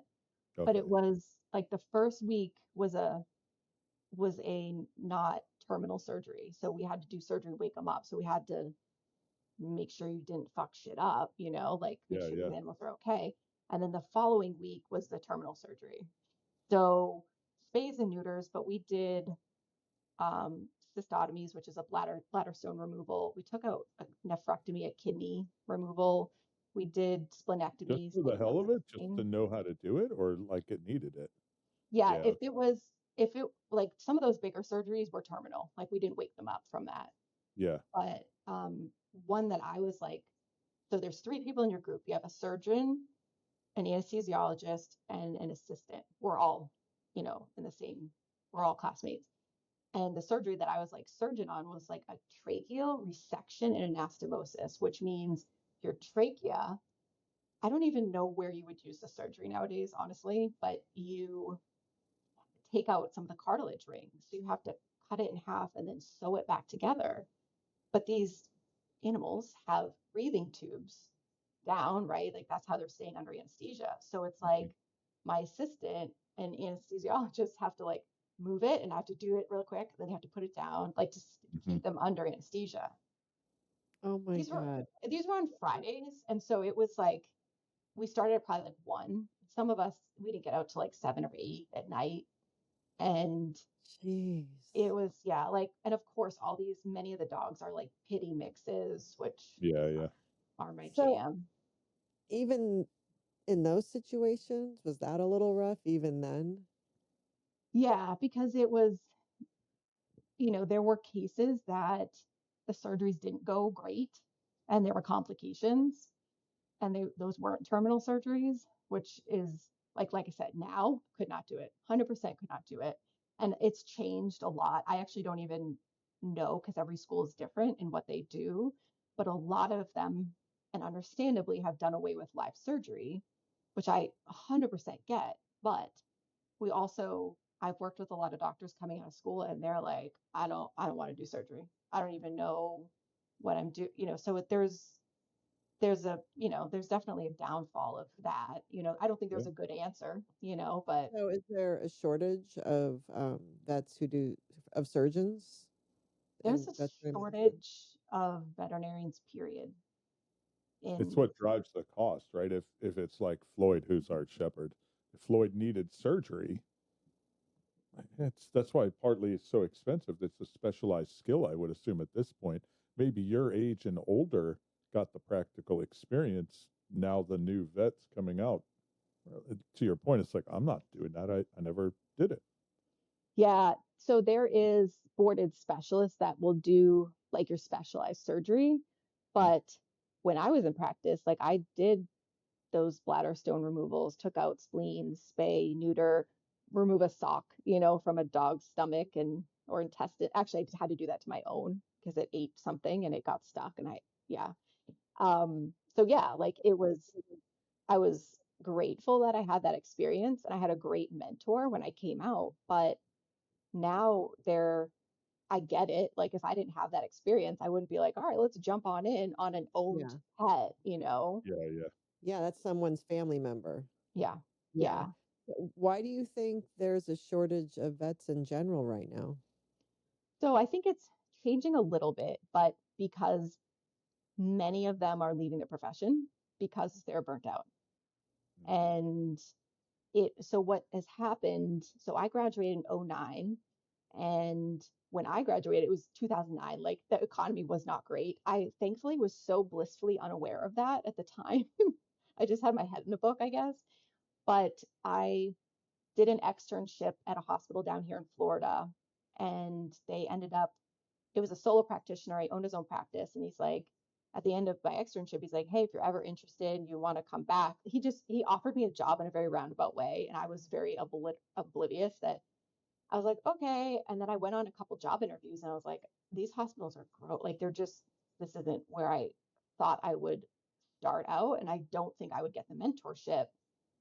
So I drove on my way home from one of these awful interviews, and I literally just showed up at the hospital. I'm like, hey, remember me? And he's like, yeah. He's like, give me 5 minutes. Let me go finish this appointment. And we just like sat down. It was like a Friday afternoon, and he hired me. And I was like, I just, really want this mentorship. And he's like, I need another doctor. So that was great. Tides have changed, and there are so many job listings now. But what has happened is corporate has Yeah. been like, oh, this is an untouched, this is a money maker.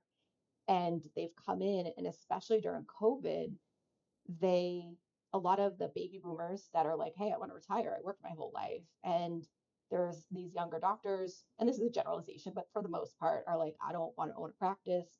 This is too much stress. Like, there's so much bullshit that comes with it. So corporate comes in and says, hey, I'll pay you 3 times what your practice is worth. Well, fuck, I probably would sell too. And they Yeah. sell, but they have totally done this in a way that they haven't really utilized people that have actually worked in the profession. So, like, there are some bigger companies that have people that used to work at Starbucks, and they've come in to like manage the hospital. And it's like, you don't know a fucking thing about this. Like, this isn't a playground. Like, there's ways to do things, and there's things take a certain period of time. You can't just jam a bunch of appointments into a day and hope for the best. But they don't really care. They're looking at a bottom line. And so a lot of people have left. And I think a lot of those more private practices are becoming a little few and far between. I think it's changing a little bit, but you'll always like there's hundreds of listings for veterinarians right now because Well, oh, go ahead. Sorry. Go ahead. I was going to say that, if they're working in a corporate environment like that, you're not going to stay very long. You're exhausted. You're just a money making machine to them. And they don't honestly give a shit about the pets. So, how long do you stay in that profession? And if you can't find a private practice that you really enjoy, there's a lot of students that are coming out with 400,000 plus dollars worth of debt, barely making 100 grand, and they're miserable. So they're ending up in these situations where the was it, is it private equity or is it just No, it's our vets. no, I know, but a corporation is coming in and buying. It happened to our vet. We actually had to leave. Mm. It was a mom and pop type vet. We were with them for I don't know, like 15 years or 4 dogs something. or something. Oh no, more Wow. 5 dogs.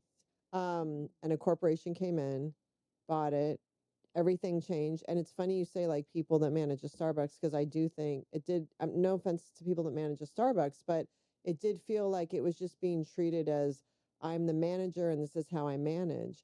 And it was so I left there crying one day and I said, Oh, we're getting out of here. It was horrible. It was horrible, horrible. And I would have anxiety if I had to take them in. I would have anxiety. I have moved as their annuals come up. I've moved them over to a vet. He owns his own practice. He's wonderful. His staff is amazing. The staff makes so much of the difference. So yeah. we have three. I'm moving them over as their annuals come up. So they lost three a good customer. They're making Yeah. thousands and thousands off of us. Mhm. But that it's really interesting you brought that up because now I saw that in real time. A corporation came in and changed a complete culture. And it almost seems like the doctor is not happy. Like the 100%. doctor there, They seem they miserable. seem like they're almost being held against it. Like they want to say to me, I know this is horrible. I have no control. That's the vibe I got from her, is Yep. that she wants to take care of my dog and she knows this is a nightmare situation, but she can't say that to me. Right. And so I felt bad. And she was like the fourth one they had. Once the Mm. originals left, they kept having new vet. Every time I took my dog in, it's a different doctor. Mm-hmm. So I saw that happen. So is it making less people go into want to go to vet school? Are young people seeing the results before they get out of vet school? Or are you still having all these people going in and coming out and realizing it's like that Yeah, after the they're still going in, so it's even more fucked up because they've opened because there was 28 vet schools for decades, and now they opened like 8 vet schools in the last couple of years. Wow. And if you look at some of them, you take a really deep dive down, some of them have, some of them are like are good universities, like Clemson. Clemson needed a vet school. They're a great university. That's fine. Some of these schools you've just never heard of in any other capacity. And they have backing, I think, by corporations, but they funnel them through like, oh, it's a trust or it's a charitable nonprofit on the books. But so what they're doing though is now, so these unassuming students are coming in, spending a fuck ton of money. Like there's one that I can think of that opened the last couple of years and it's 70,000 plus a year. And that's not even, your room and board. And Right. what's even worse now is those schools, their NAVLE, which is the National North American Veterinary Licensing Exam. So it's a whole national exam. Like forever, the passing percentage for all the schools combined was well over 90%. It's probably mostly over 95%. It's now 70 something percent. Mm. And so I'm like, this is predatory. These poor students, like myself, was so eager to go into this profession. They don't know, they go in and now, like myself, I didn't think about money when I was in school. I'm like, I'm gonna be a fucking doctor, right? That's what I thought. Yeah. And you take out a shit ton of student loans. And I was thankfully lucky. I didn't have $400,000 worth of student loans. But then they come out and they're like, I got to pay a shit ton of loans. Oh, there's all these corporations that are like, hey, we'll give you, I've seen some $100,000 signing on bonus. So, well, shit, that looks good. Well, they go and it's a complete nightmare. And they're like, I can't even, but they sign a contract. They've got to stay for 2 years or whatever. And they're like, I'm fucking done. Like, I don't take your money, take it back. I don't want it, but they're stuck. And so that has happened. That's a lot of That what has happened. It that's what's almost going on. Yeah. it almost feels like the treatment's prescribed too. It's almost like the dog comes in or pet comes in presenting these conditions. This is the treatment. You can't deviate. You can't talk to the owner and do any consultative, let's maybe try this therapeutic approach. It's slotted almost. Is that accurate? Is that what's kind of I happening?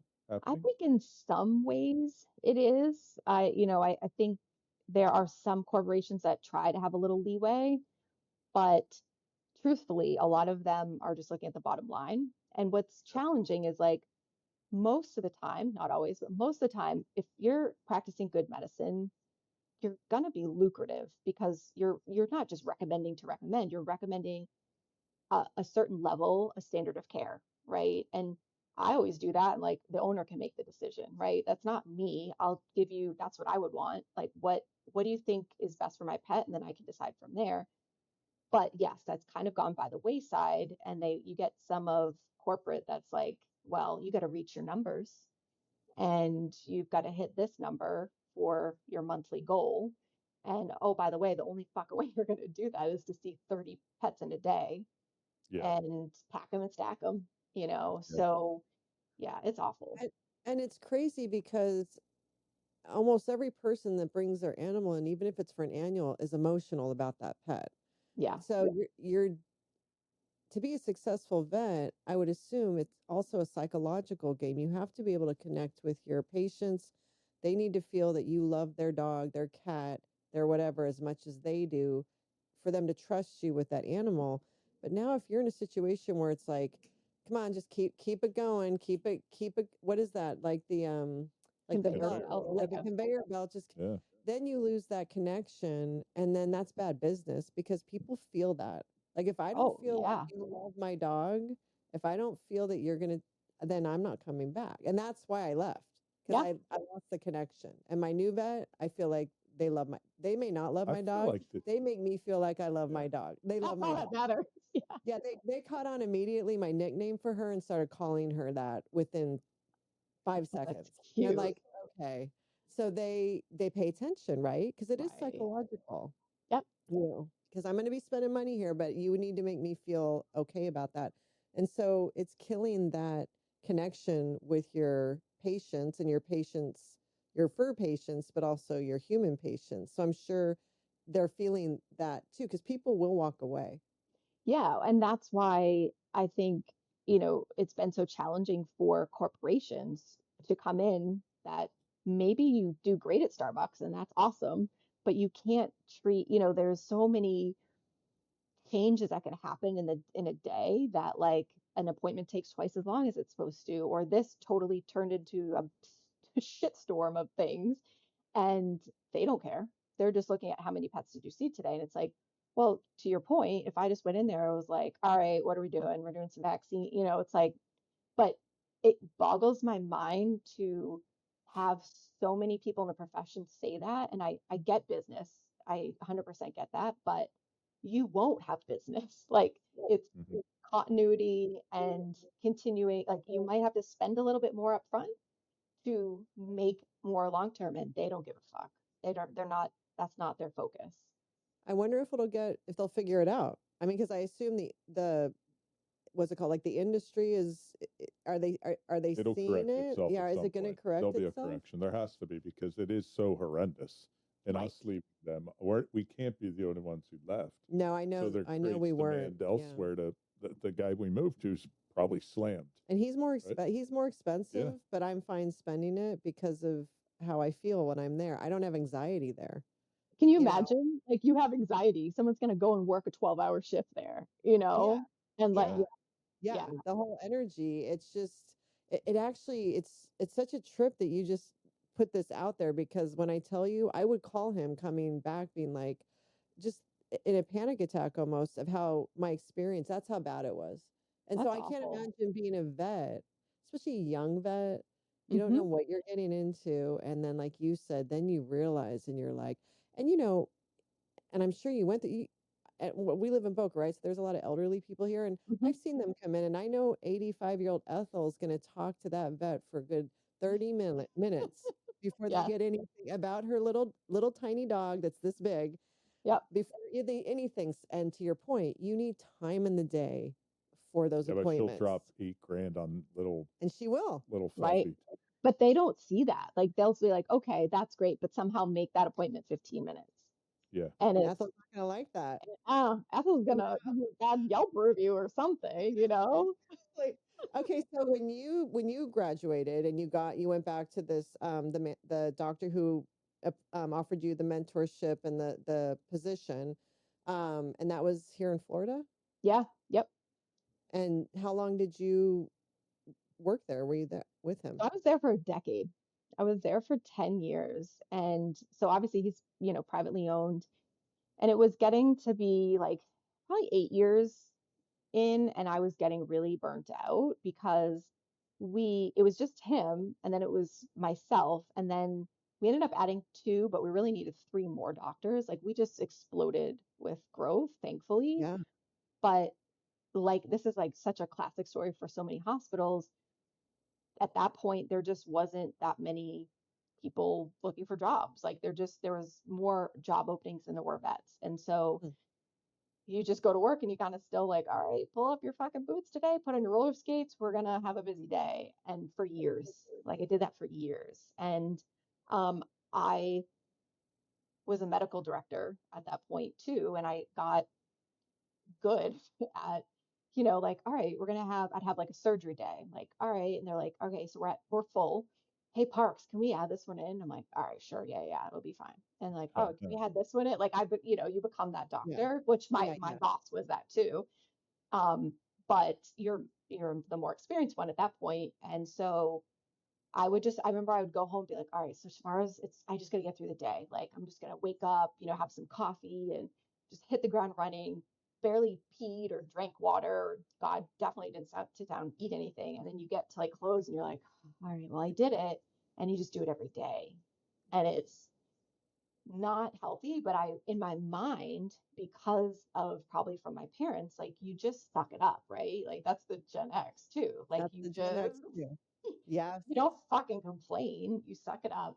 You yes, do it, and you're gonna grow your career.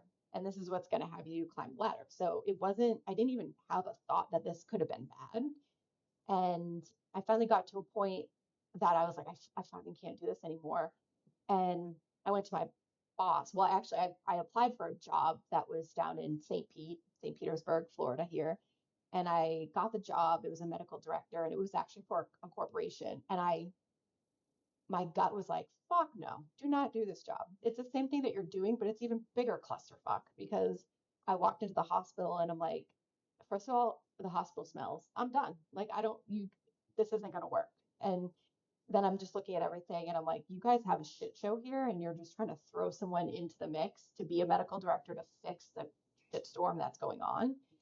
And so, but I was like, all right. And then I was giving my notice to my boss at the time. And I was like crying. I was like, I'm so sorry. Like, I can't do this. I'm gonna. He's like, it was a Friday. He's like, give me the weekend. He's like, don't give them an answer yet. Give me the weekend. I'm like, okay. So he had an interesting opportunity a year or two prior. We had a client that came in. She used to work for PetSmart, and she was very high up in PetSmart.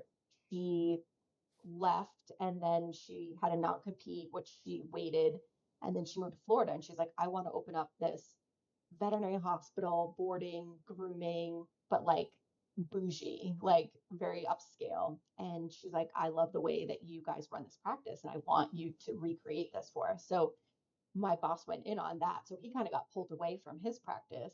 I was kind of in charge and he started growing this, which they ended up having 4 or 5 locations and hospitals. And he's like, actually, Amber, I need someone because I have all these doctors that are asking me questions about cases.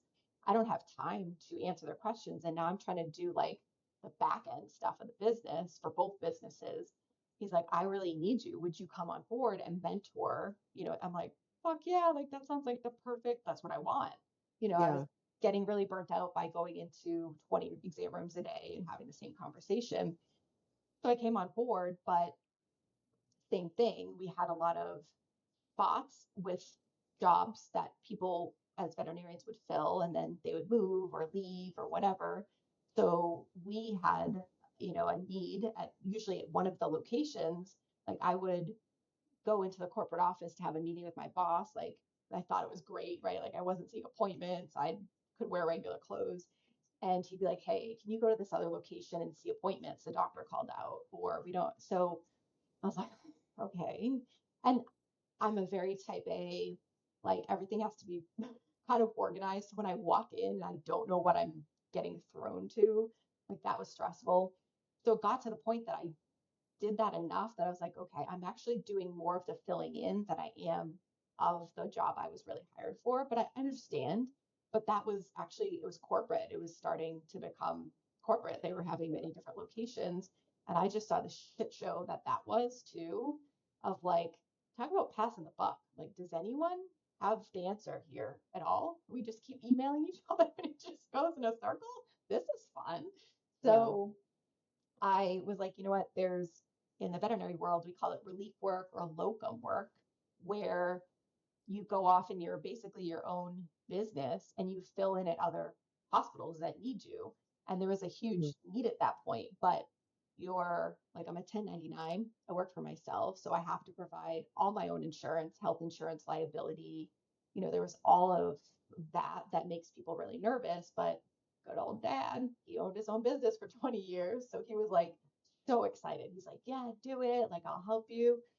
So I started to do relief. And when I told my boss I was leaving, he's like, I figured, you at some point you would probably leave again. And he's like, but you're gonna just be doing the same thing that you're doing now. You're gonna be back in appointments. I'm like, yeah, but I can make my own schedule. I can charge what I want.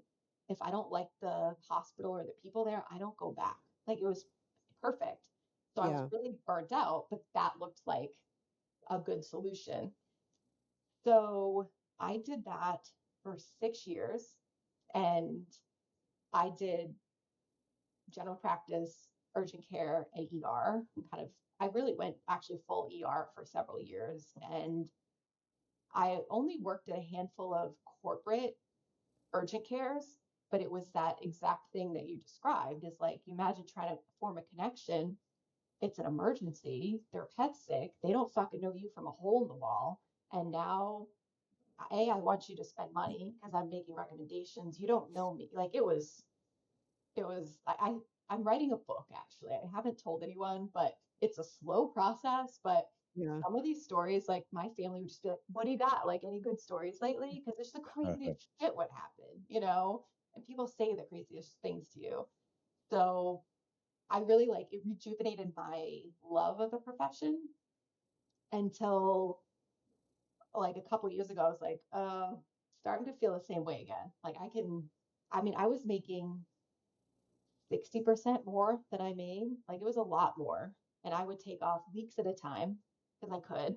And that's when my sister and I started to really travel a lot. I'm like, when do you want to go? All right, sure, let's go. So Yeah. it was great. But then it was the point of like, the doesn't matter how much money I'm making, I'm fucking miserable. And it's like, I felt burnt out again. Mm-hmm. And that's when I was like, okay, there's a common denominator here, and it's not my job, it's not my profession, it's me. And so that's what I tell a lot of people, whether you're in veterinary medicine or not. It's we always like we're in a shitty work situation. We're always have the feeling of like, I just want to get away. I just want to get away from the pain because that's what we're like in survival mode. And you will recreate that or encounter that again in some capacity in whatever else you do. And I mean, I could literally pick where I worked, what my schedule was, and I still wasn't happy. And it was just how I was trying to process the stress instead of like I was just trying to run from it instead of process it in a way that actually worked. And that was the biggest thing for me of why I do what I do now too. So I'm assuming, because you had mentioned therapy, and so I'm assuming you've looked back. Can you pinpoint when you started processing stress the way you had been doing? Was it from when you were from your childhood, or did that hit you in college, in pre-vet, or was there that moment you were able to say, oh, that's when I started processing stress that way? Yeah. So myself and many of us, it's how it's as a child, typically between the ages of 0 and 7 is like our biggest, we're like sponges of the good, the bad, and the ugly. And so a lot of that was like you see your parents, like my dad owned his own business, but he worked hard. So inadvertently, my self-worth meant like how productive I was. And I didn't realize that until literally several years ago. And so that's why people that work really hard and are workaholics, then they go home and they have to keep doing stuff, or they retire and they have to keep doing stuff. It's because our self-worth is really tied to like our productivity. And so we feel like a failure or we feel lazy if we're not doing something. And so I always was, I was that person that was like 5 steps ahead of someone because I was like, I know this client, I know they're going to ask this, so just do this. And I was just like, which was so great for the practice, but you're in 20 different directions at the same time.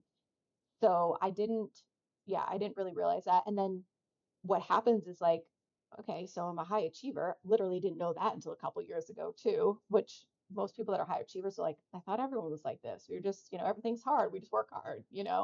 Yeah. But what happens is everything that I tell people, everything that got you to the point that you're at isn't going to be what sustains you. Because if I was in vet school and I'm like, I don't really feel like doing much work today, I'm gonna go relax, like that wouldn't have worked, you Right. know? So it's now kind of changing how I've been doing things my whole life, but it starts, yes, typically as a youngster. And school, right? Like school's like you do Yeah. good, you get good grades, you get accolades, you get, praise. And that's really when it starts. So how do you balance? You need to work hard to achieve, to get Mhm. to get accomplish your dreams, or get the job you want, or in school get the grades you want. How do you balance that hard work ethic, or when do you get to the point where you can balance, where you're not just grinding, but you can still maintain some a success that's satisfying? So I think it's learned, because I was in vet school with people that were hard workers, but they were unbothered. They weren't stressed. Like that's, it's just personality. We all know people like that.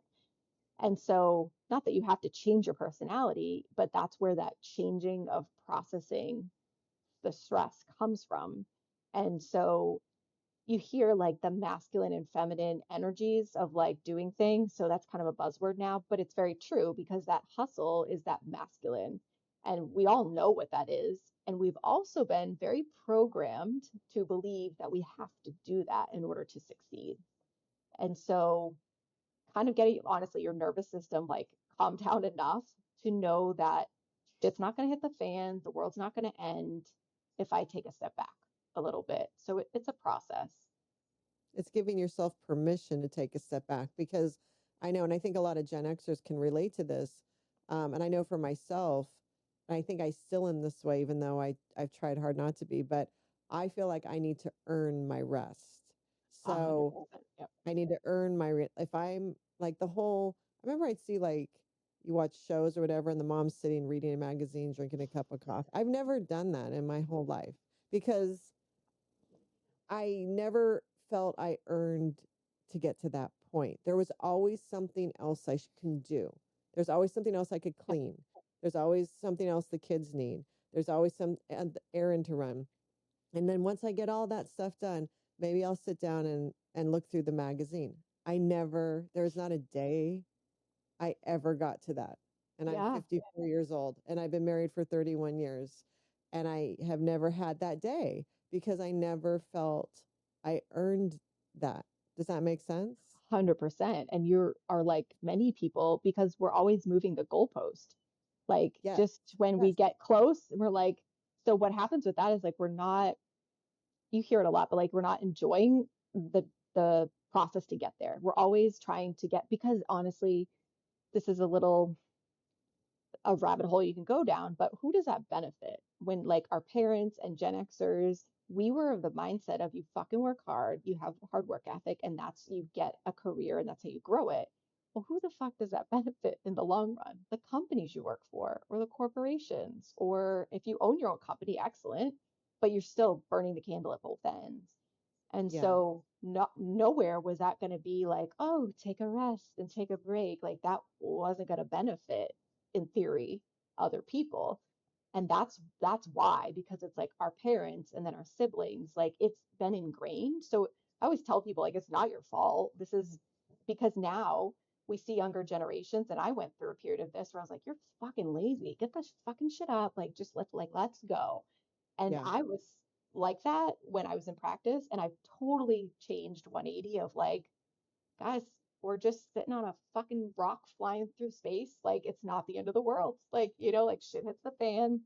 Hmm. Okay. It's just having a different perspective, but we're deprogramming decades of ourselves and our parents too. When, Yeah. I think you said the actions that get you to say where you're at are different than what sustain you, right? Mm-hmm. You're not saying that, say, from a professional perspective, more so just a personal. We took actions to get to this point in our lives, but now that we've hit some enlightenment period, what sustains us is different. Is that kind of what you're saying, or am I mishearing that? No, you're right, but definitely professional too. Yeah. Yeah, definitely professional, but I'm jumping more towards almost It could the be mental both. health aspect of it, Yes. really. We Yeah. grind it. I know I've done it. I've grinded so hard for professionally, but it was also the personal. I had to, or at Yeah. least I thought I had to, and I know I had to, right? I just had Yeah. to. And but then you hit a certain point where I don't. You get, maybe it's you get older or whatever. You have some success, and it's like I don't have to do that to have the professional success, but also that interpersonal success. I Right. don't need to be like you're saying. You've you're saying you haven't earned your rest. Rest. Yes. Yeah, it's almost like I don't have to grind to have the same level of satisfaction. Right. Right. And I will say, I think that there's an kind of a double standard for women too, because Yeah, go come to, on. yeah, I don't even have kids, but go to work, have kids, raise a family, and it's like, why can't you do it all? And you can't sit down and have a magazine and drink some tea, so No, it's that, true. yeah, yeah, It's 100% true. And also, and we've talked about this on episodes where when we were growing up, like, I saw commercials, magazines, like women could do everything, right? You can work, and you can have a perfect home, and you can be the perfect mother, and you have to be skinny, and you yeah, have to be beautiful, and make your man happy, and all right, this shit. So we grew up thinking that was liberation. Really, yeah, it wasn't. It right, wasn't. Like there's so many awesome things about women going in the workforce. I'm not talking Yes, about that. I'm not talking about the feminist side of right. it. I'm in support of that. I'm talking about the bill of goods we were sold by society, that you need to do all these things to prove your worth, while simultaneously not acknowledging that, hey, if you're going to completely change the role of a woman where she has to do everything now and be totally in her masculine pretty much all the time, then you better talk to the men and they better step up in the feminine aspect for them at the home front. That didn't happen. And we've talked Right. about this before. So they still kept living their own same life, Yep. but we took everything on. It's Yep. like you look back and you're like, wow, like we were so fucked. Good A thing hundred. for Yeah, he's kidding, like a by the guy. way. He's Yeah, Irish, so he's always making like some of our listeners don't realize he's I'm kidding. joking. I get shit until I Yeah. get fired up. No, but so to your point, for women, the grind, that's what I'm saying. I feel like I just now, probably in the last 2 years, because I've really have brought self-care to the forefront of my world. And as a Gen X woman, that was never a thing. And Yeah. probably for elder millennial too. Come on. Yeah. But I just now finally have gotten to the point where I'll hit a point in the night and I'm like, I'm done. I'm done. I'm done. And I'm going to go in and I'm going to sit and watch a show and I don't care. Like, Yeah. I don't care. I'm done. But it's taken me to my 50s to be able to do that. Yeah. I was just on a call with a client today, and the number one thing I see with women is that it all comes down to self-worth, Yeah. because it's all conditional for us. It's like, I literally told my client today, I said, if you didn't have a job, you didn't take care of the house, they don't have kids, but if you did nothing but sit on and didn't take care of your husband, you sat on that couch all day, you still have to be worthy. Do you see yourself that way? And she's like, fuck no. I'm like, that's where we have to get, not to say you have to do those things, but the thoughts that come up when we think about doing that, that's where we tie ourselves to productivity. And I mean, truthfully, like, we didn't, our role models were, like you said, we're doing all those things. So then we're like, well, which, by the way, they really weren't. They just looked like it from the outside. We're just now Yeah. learning that, you know? Yes. Yes. Yes. So it's really changing, you know, how you perceive, but you're, again, you're kind of changing things you've been doing your whole life. And I'm well aware of this, and I still catch myself doing it. I have 27 things on my to-do list, and I'll cross something out. I'm like, oh, that feels good. A little hit of dopamine. And then I go add another two on, you know? Yes. Yes. It's the moving the goalposts that you're talking about.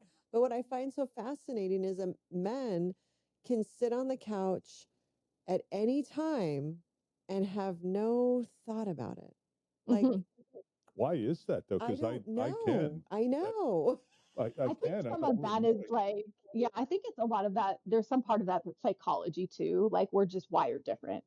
Like, women are, I don't want to say overthinkers, because that's kind of has a negative connotation, but we're much more, we have a lot of things going on, but we're also thinking that we are brought up to believe to be nurturers. You know, you're trying to take care of your family, your kids.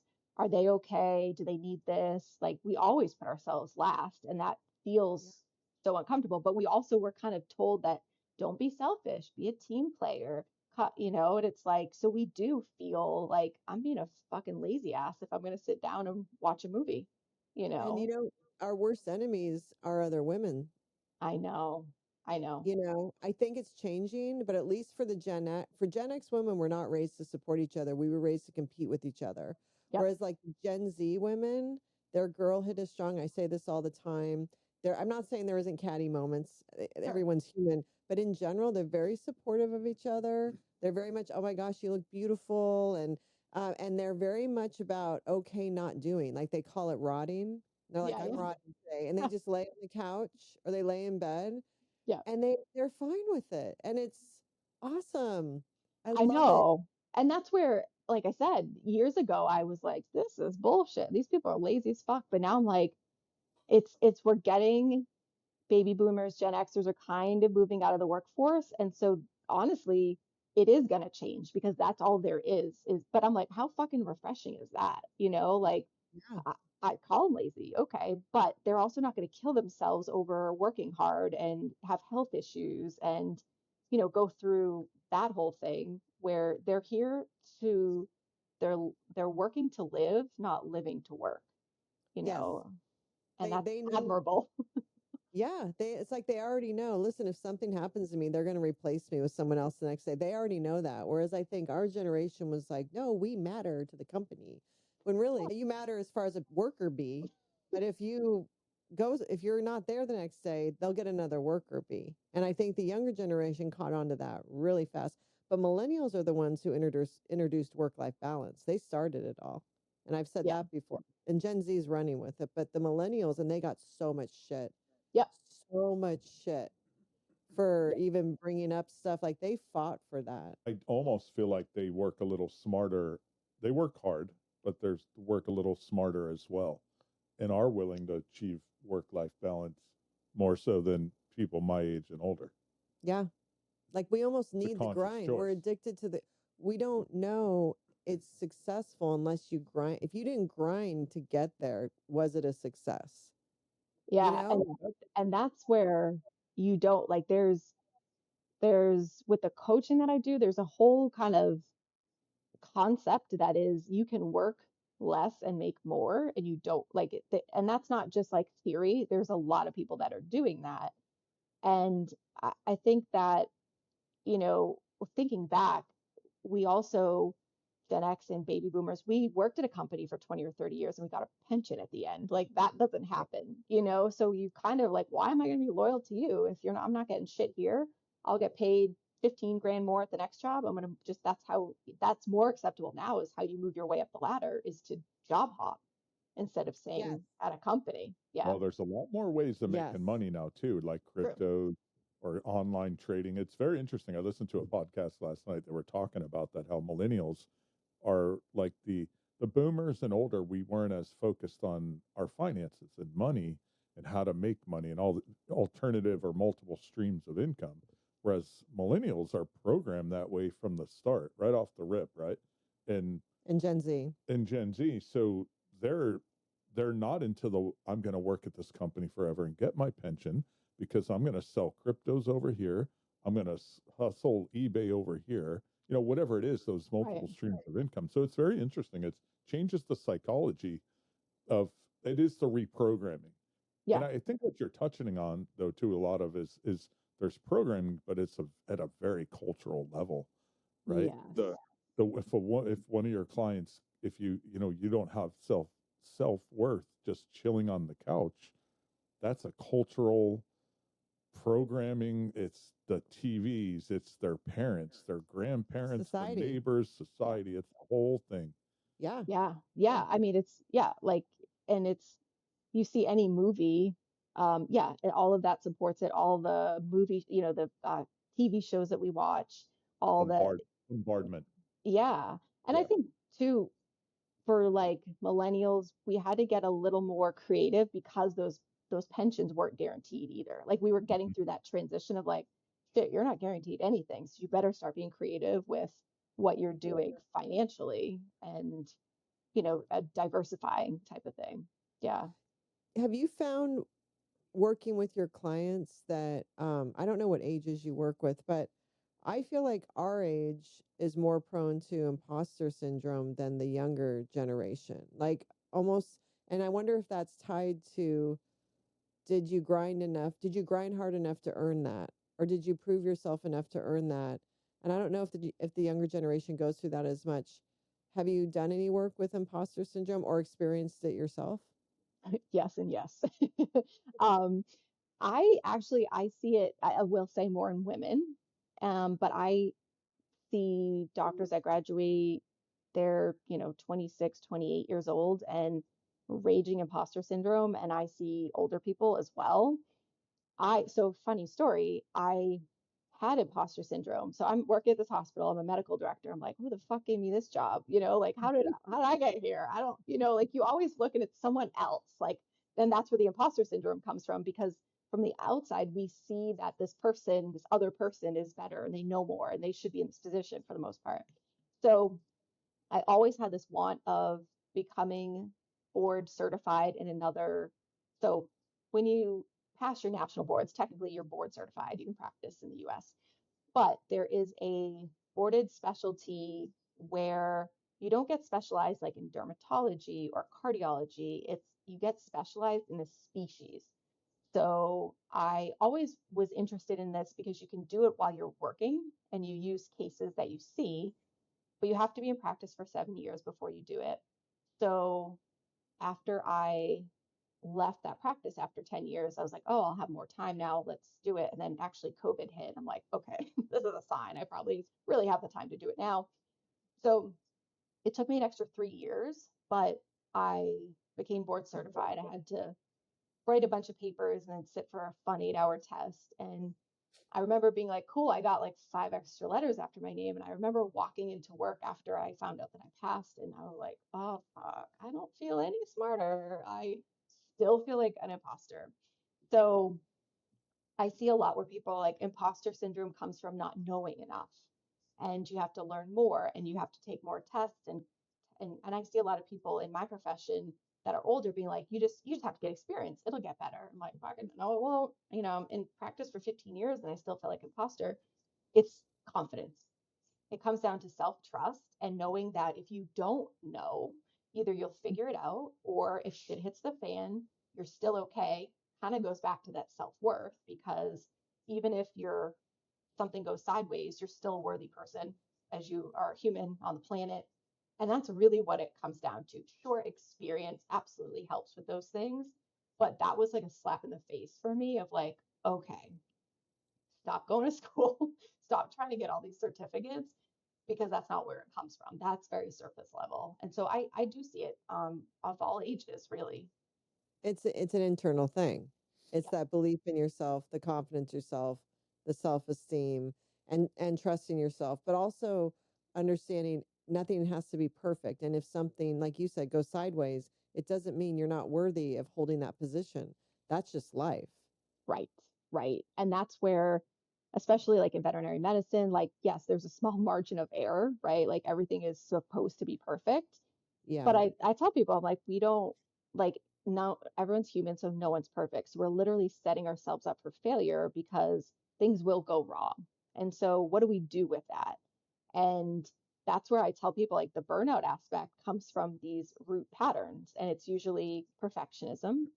It comes from not really having boundaries and people pleasing and kind of having that low self-worth. And so it's the culmination of all that because what happens, you'll be like me. I was at work and from the outside, I'm like, hey guys, how's it going? In my head, I'm like, you fucking kidding me? You're still doing that fucking thing you were doing yesterday? Why can't you do your job any fucking faster? And then they ask me a question, very pertinent question. And I'm like, why do they not know this answer? Like, this is ridiculous. Like I was Yeah. so irritable and overwhelmed. And I never verbalized it to anyone because you had to put on this show and you have to, you still strive for perfection, which was stressing me out. And so I see that it doesn't even matter the profession. I see it in so many different aspects that just gets repeated. So what happens though, like myself, these people go and they try and switch jobs. And they're like, my workplace was toxic. There's definitely toxic workplaces. I'm not saying that. But if you can't speak up for yourself in like a professional manner and set a boundary of like, you won't talk to me like that, or I can't do this, or I need help doing this, you're just going to recreate the same thing in a different environment. And Yeah. that's really what it comes down to, regardless of what field you're in, what level you're at. That's a lot of what I see in the same way.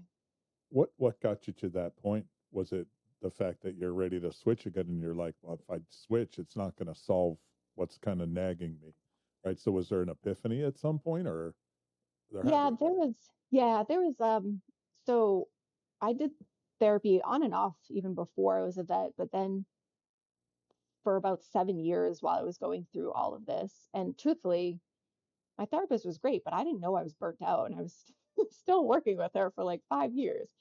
And so that's when yes, I started to go into relief work and I would go to different hospitals. So these are all people that they're on like their own island, right? Like they just know the people they work with and they don't know what's going on down the street. But I just worked there yesterday and I just kept seeing the same thing. And that's when I was like, it doesn't fucking matter where you work. Like I'm that, but that's also why two people could work at the same workplace. One person's like, oh, it's pretty cool. I kind of enjoy it. The other person's ripping their hair out and they're stressed out. It's Yeah. a lot of what comes underneath, like our, Yeah. traits, but also programming too. Yeah, we all have different needs, wants, and desires and Well, and how you process motivations. And it, because yeah, I'm sure also in all of this, avoiding confrontation is probably Yeah. a big addition or ingredient or a trigger for burnout, I would assume, because if you don't learn how to, and we were not raised Right. with any form of conflict resolution at all. Yeah. So conflict was a bad word to us, right? Which I don't think now I know conflict's not a bad thing. It's working through something. And usually, especially if you're working with a friend or a partner or a colleague, usually if you work through it, you're actually better. It's a better relationship when you get through it. Right. You've worked together. It's a team. It's almost team building. But we had no conflict resolution. So you avoid conflict long enough, that completely feeds the burnout. Yes. Because I had a lot of resentment. And it was like I had Right. resentment to clients that were nice, but I was like, why the fuck did you come in today? Like you came in the last minute, someone just canceled and you filled the spot. It was that to that point. And there, and Yeah. 99% of the clients were amazing. I think conflict was, well, I grew up in a household where someone's mad at someone else, they don't talk, and then 2 days later, nothing's said and everyone's good. that's awesome. So Yeah. He's an I grew he's up an the same way. I avoidant. love it. She's like, "How can you be like that?" I'm like, "This is great. Yeah. It's all It water under the drives me bridge." crazy. It drives me but crazy. I will say, okay, this might be a little woo, but that emotion, whatever you're feeling, it doesn't go away. It finds its way somewhere in the body and it sits there. Yes. No, it's And Saturday No, watching football. no, that Tune it's out. not. I'm It's just not kidding. woo. It's not woo. And it does result in somewhere in the body, or it results in affecting the relationship with that person, yes, over yes, time, where you end up no contact with somebody. So it eventually there's a result from that. But I think a lot of us grew up like that too.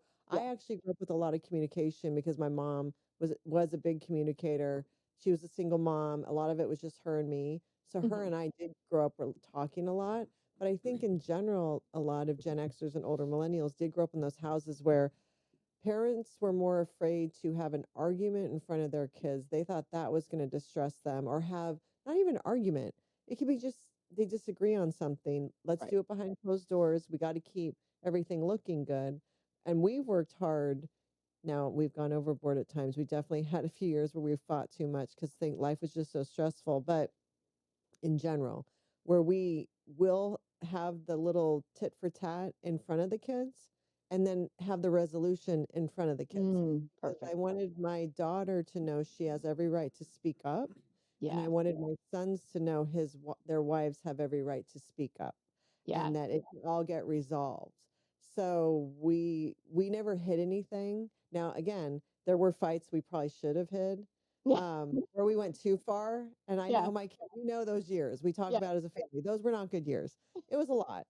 You were going through a lot at it was that a high point. schooler, middle Yeah. schooler, and a baby. Yeah. wow, And we were drinking, not like like we were right, functioning alcoholics, right? We had a hard day and we both would have a martini, and it was just a recipe for disaster. So sure, stupid arguments, not fights, like stupid arguments happen. But if you take the other than that one's part in general, I wanted that. I wanted the conflict resolution because I knew he didn't grow up with that. It was like right. everyone stopped speaking to each other for years. No, no, no. A couple days, it's No, all I'm good. not talking about your immediate, your extended. Like they would stop for years, and Oh, it. oh yeah, Did you yes. go through that? My mom is, so my dad was an only child. My mom is one of 11, so Okay. Irish Catholic. Yep. Yep. My mom too. And yep.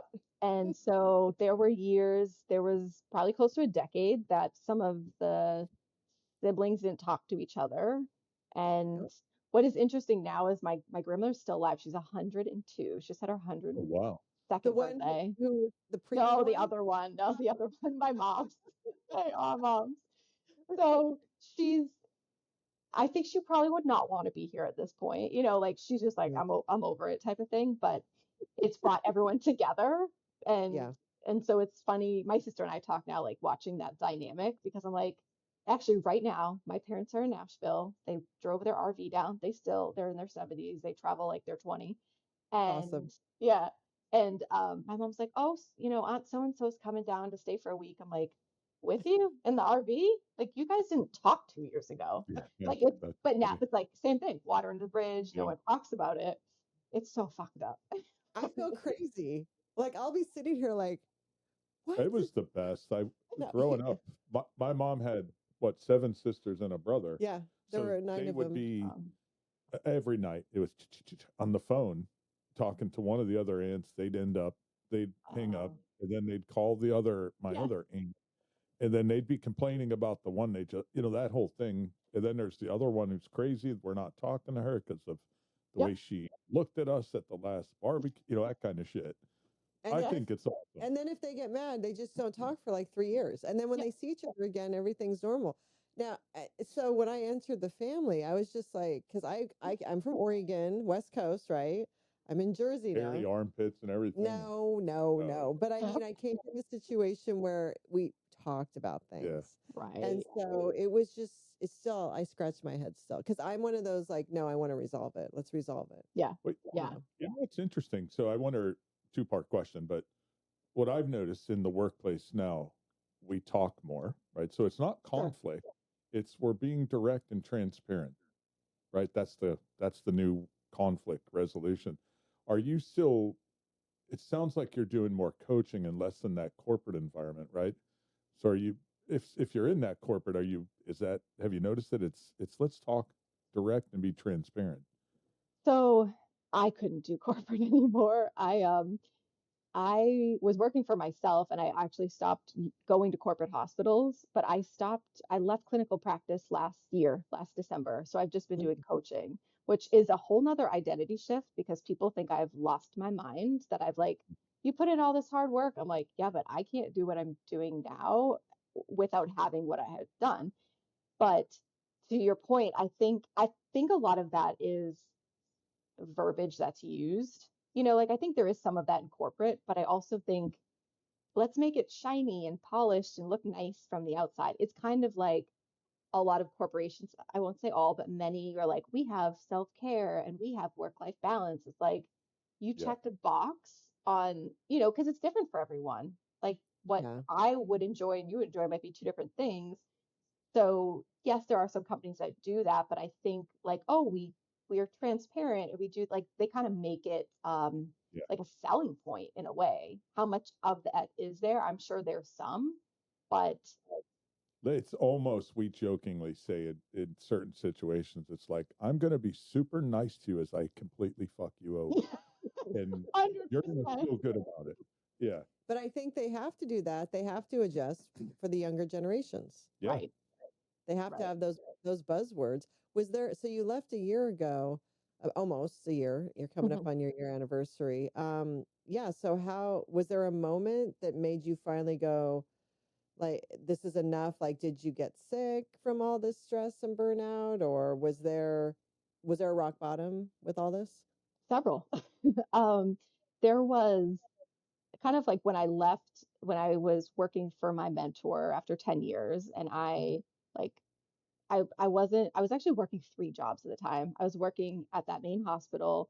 I would work in addition to some other shifts at his other hospitals, and then in ER, I'd work some weekends. So I was also in like a crappy relationship, and talk about like not talking about things. I just wasn't really taught that. So my partner would piss me off, and then I wouldn't talk about it. And then, so I worked a lot, and then I ate a lot and I drank a lot. So 55 pounds later, I gained all this weight, and it actually started in vet school, but really bad GI issues, and like stomach issues. And it flare up from time to time. And then a couple of years ago, I was working an overnight shift in the ER. And if I eat crap food, it flares up and it literally feels like I swallowed gasoline. Like it's burning, it's awful. And it was 4 in the morning and I was like, I'm working till 8. I'd work 5 p.m. to 8 a.m. And then it's 4 a.m. I'm like, I can't make it to 8 a.m. Like I'm doubled over in pain. And so I told the technician, I said, I'm not asking you, I'm leaving. Like I'm not asking you if I can go. I'm leaving. So you need someone else to cover here. And so they called the owner of the practice and she came in. I actually went to the ER. I mean, I got morphine. I was there for several hours and it was the stress of just all of that and working and being miserable. And the talk about women not supporting women. I went to work like a couple days later and they're like, oh, Dr. So-and-so said, you didn't look that bad when she came in. And I was like, thanks. Like I was never, I always showed up early. I stayed late. Like I wasn't that person. So, but I'm also like in many professions, vet med too, like that overwork and that hustle is a badge of honor. And it's Yeah. like, how hard can you play? Oh, you're a pansy if you can't, do that. And so that I could care less about at this point. But then I really I love the profession, but I fell out of love with what I didn't feel like I was helping. I just didn't feel like I was helping pets anymore. I felt like I was just giving meds and then they'd come back like we're in Florida, so we have itchy dogs, and they come back 2 months later and I'm like, I'm not fucking fixing this. And Yeah. one day I had a really difficult client, nice as can be, but just like kept asking the same question. I'm like, this is still the same answer. And it was the end of the day. And I literally was like, gonna rip my hair out. And I'd already started coaching at this time, but I was doing some coaching and still working. And a voice inside my head said, I'm done. And I was like, who the hell was that? Like, and I was like, oh, I'm done. And then I kind of thought about it and I was like, well, I'm working relief. I only work 6 or 7 shifts a month at this point. Why the fuck am I working? And I was like, you know what? YOLO. I'll just jump off the deep end. So that was actually October. It was a year ago. And I finished out the last couple months of shifts that I had with them. And I left. And I still love the medicine part of it, but we talked before, I kind of went down like the functional medicine journey with myself. And I was like, why are we not doing this with pets? And I always say if I ever go back into practice, like it would be in that capacity somehow because there's so much untapped potential there. And I think so much more we could do for our pets.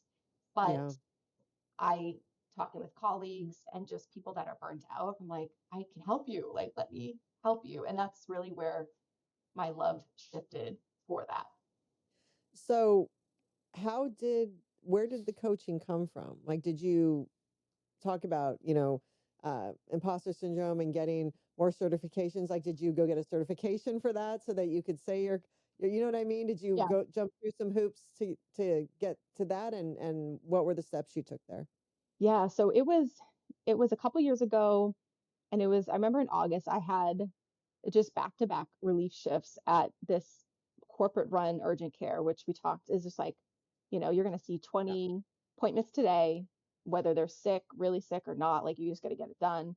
And I was so stressed and I had many of those shifts back to back. And I was like having an anxiety attack going into work because I was already preparing for the shit show that it was going to be. And I had more shifts scheduled with this hospital for a couple months out. And same thing. I was like, what am I doing? Like, I don't have to do this. I don't have oodles of money in the bank, but it doesn't even matter at this point because it's my fucking health. Yeah. So it was kind of that last like rock bottom moment. And I literally went after that shift, I went home, I got on my computer and I canceled all 20 shifts I had, thousands of dollars of money. And I signed up for coaching like the next week. It was a podcast that I had listened to, and there was a coaching program. It's not certified because technically you don't have to be certified. Hmm. And there's no governing board for coaching. So when I tell people like when you're looking for a coach, it's what is that person's journey? And you just want someone to coach you that's a little bit further along than you are in that journey. And Hmm. so it's really like your life skills. Like if someone has like I have a coach, you know, like that person is where I want to be in 3 to 5 years. And so that's really what you kind of look for in that. So there's a lot of marketing that went around that. That's more of like what they taught. But yeah, there was a lot of imposter syndrome. And it's a little bit like the Wild West because there really isn't a certification. Like it's 5 people on the internet can call themselves a coach and you'll get very varied results and a program from them. So yeah, you kind of have to do it and then you find like I know what I'm doing and people Right. get results. That's kind of where it comes from. That's trial by fire.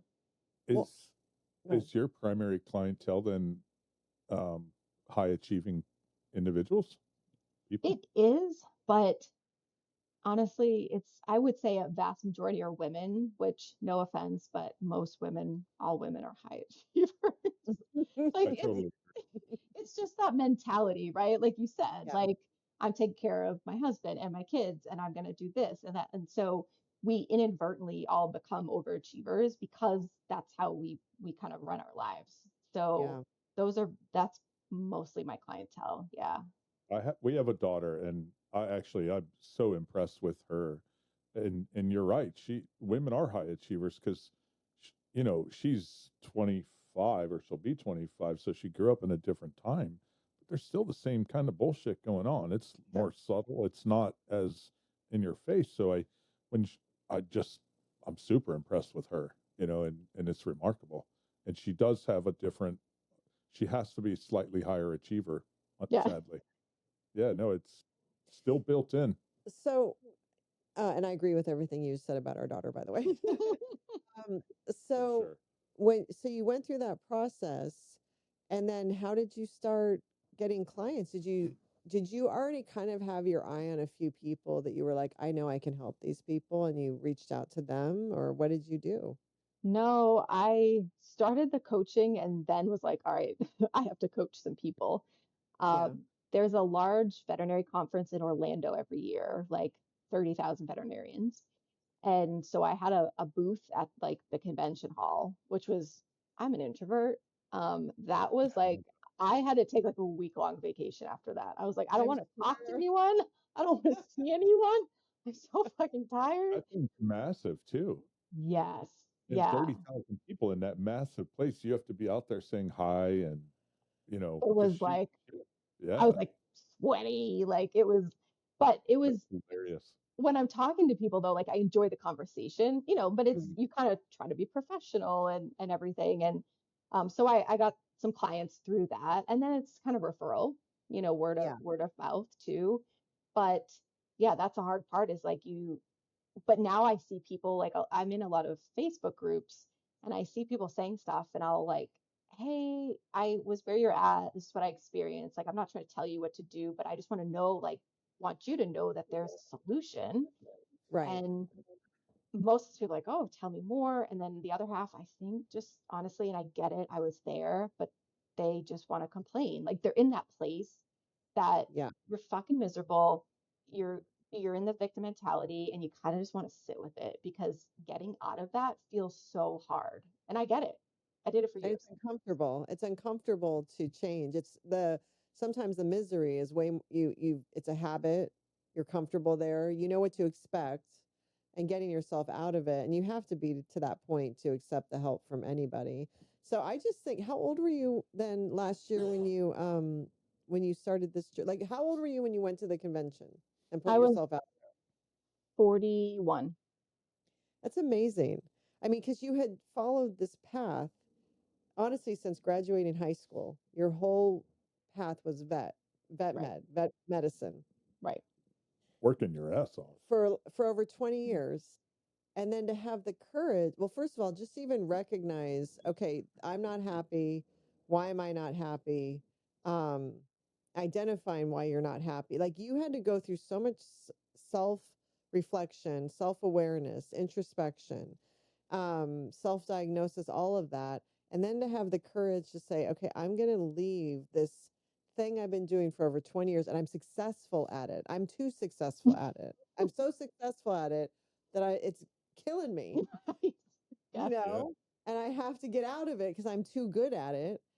And I'm going to go try something completely new to help other people. And I mean, it's just amazing that you had the courage to do that. And then to go in a place that's like your peers, right? These are Yes. a convention.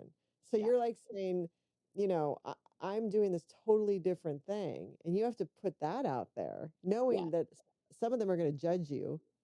Yes. Because I got a lot of, so what credentials do you have? Because everyone's like, are you Yeah. a therapist? And I'm like, no. It's like a puzzle piece. Everyone, they all kind of fit together. Like I said, had a therapist for many years. Truthfully, the biggest thing that I experience and I hear from other people is that I just kept having the same thought patterns over and over again. Like I'm very self-aware that I'm a people pleaser, but like we're not getting to a solution of how to solve that, and that's where I turned to coaching. But yes, it was very like I had to like calm myself and be like, people are going to ask this and I'm going to be okay with whatever they say because there's social workers there that work at some of the veterinary schools. And they were Yeah. actually very nice and very accommodating. But I was like, oh, that's that imposter syndrome for sure. But Yes.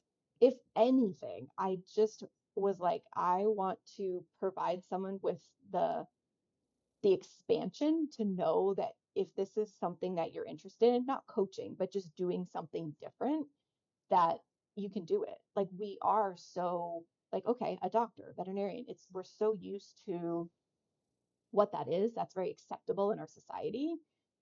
Believe me, the comments that I've got, like, you do what? And you left what? To like, I had a family member be like, well, that was a waste of an education. That was nice. Yeah. Yes. I was That like, was okay. crazy. Yeah, Yeah. yeah, no, but I'm sure that you had. Well, sometimes our people closest to us are our biggest Yes. haters. Yes. They're so you'll realize your family members are the ones not liking your social media. Yes. you know, like Yeah. then I've had people that I'm close to say, "Oh yeah, I saw that," and I'm thinking you didn't like it. Yes. Yes. Actually. Yes. You Yes. doubted yourself.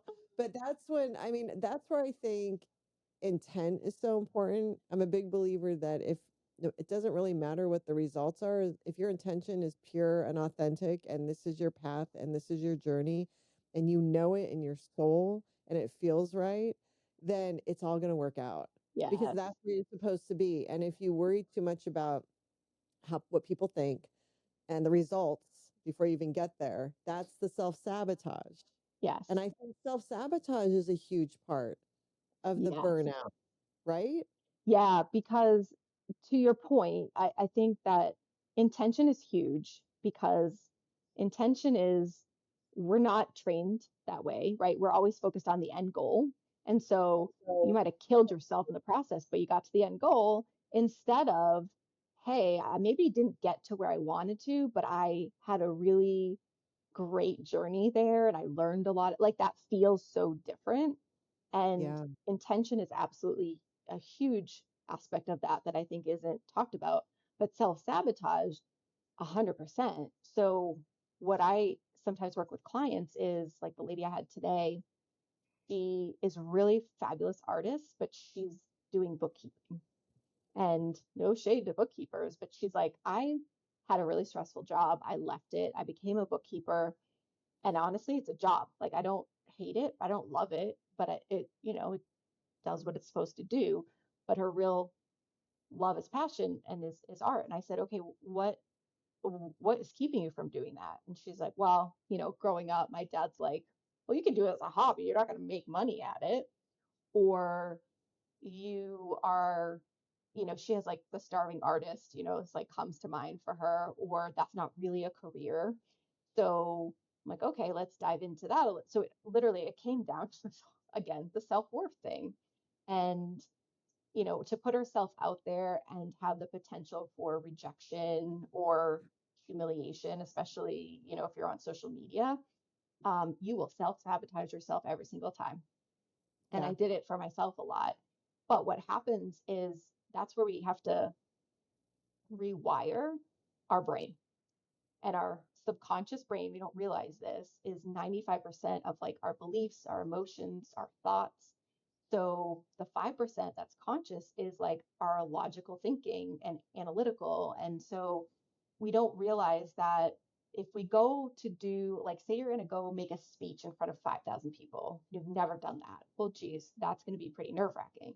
The thoughts that go through your head, what are they going to think about me? They're going to judge me. I'm going to fall, like all those things. You're going to eventually convince yourself that you shouldn't be doing this and you're not going to do it. And it's like, okay, those are beliefs that you've told yourself, but they're not really true. Like we think in our mind that we've found stuff that supports it, but we don't. And so most of it goes back to that childhood too. And picking Yeah. up on what, our parents, which no shade to them, they didn't know any better, but you better not go do coaching and leave your career. Like that's not safe. So if it's not safe, it's not familiar, we stay where we're at, like you said, even though we're miserable, because doing this other thing it doesn't resonate with us subconsciously. But the shitty thing is it's subconscious, so we're not aware of it. Yeah. So Yeah. that's the hard part. But it can be reprogrammed, which I think is the Or, coolest thing. Yeah. and did you say you're saying 95% is subconscious, five is in the interesting.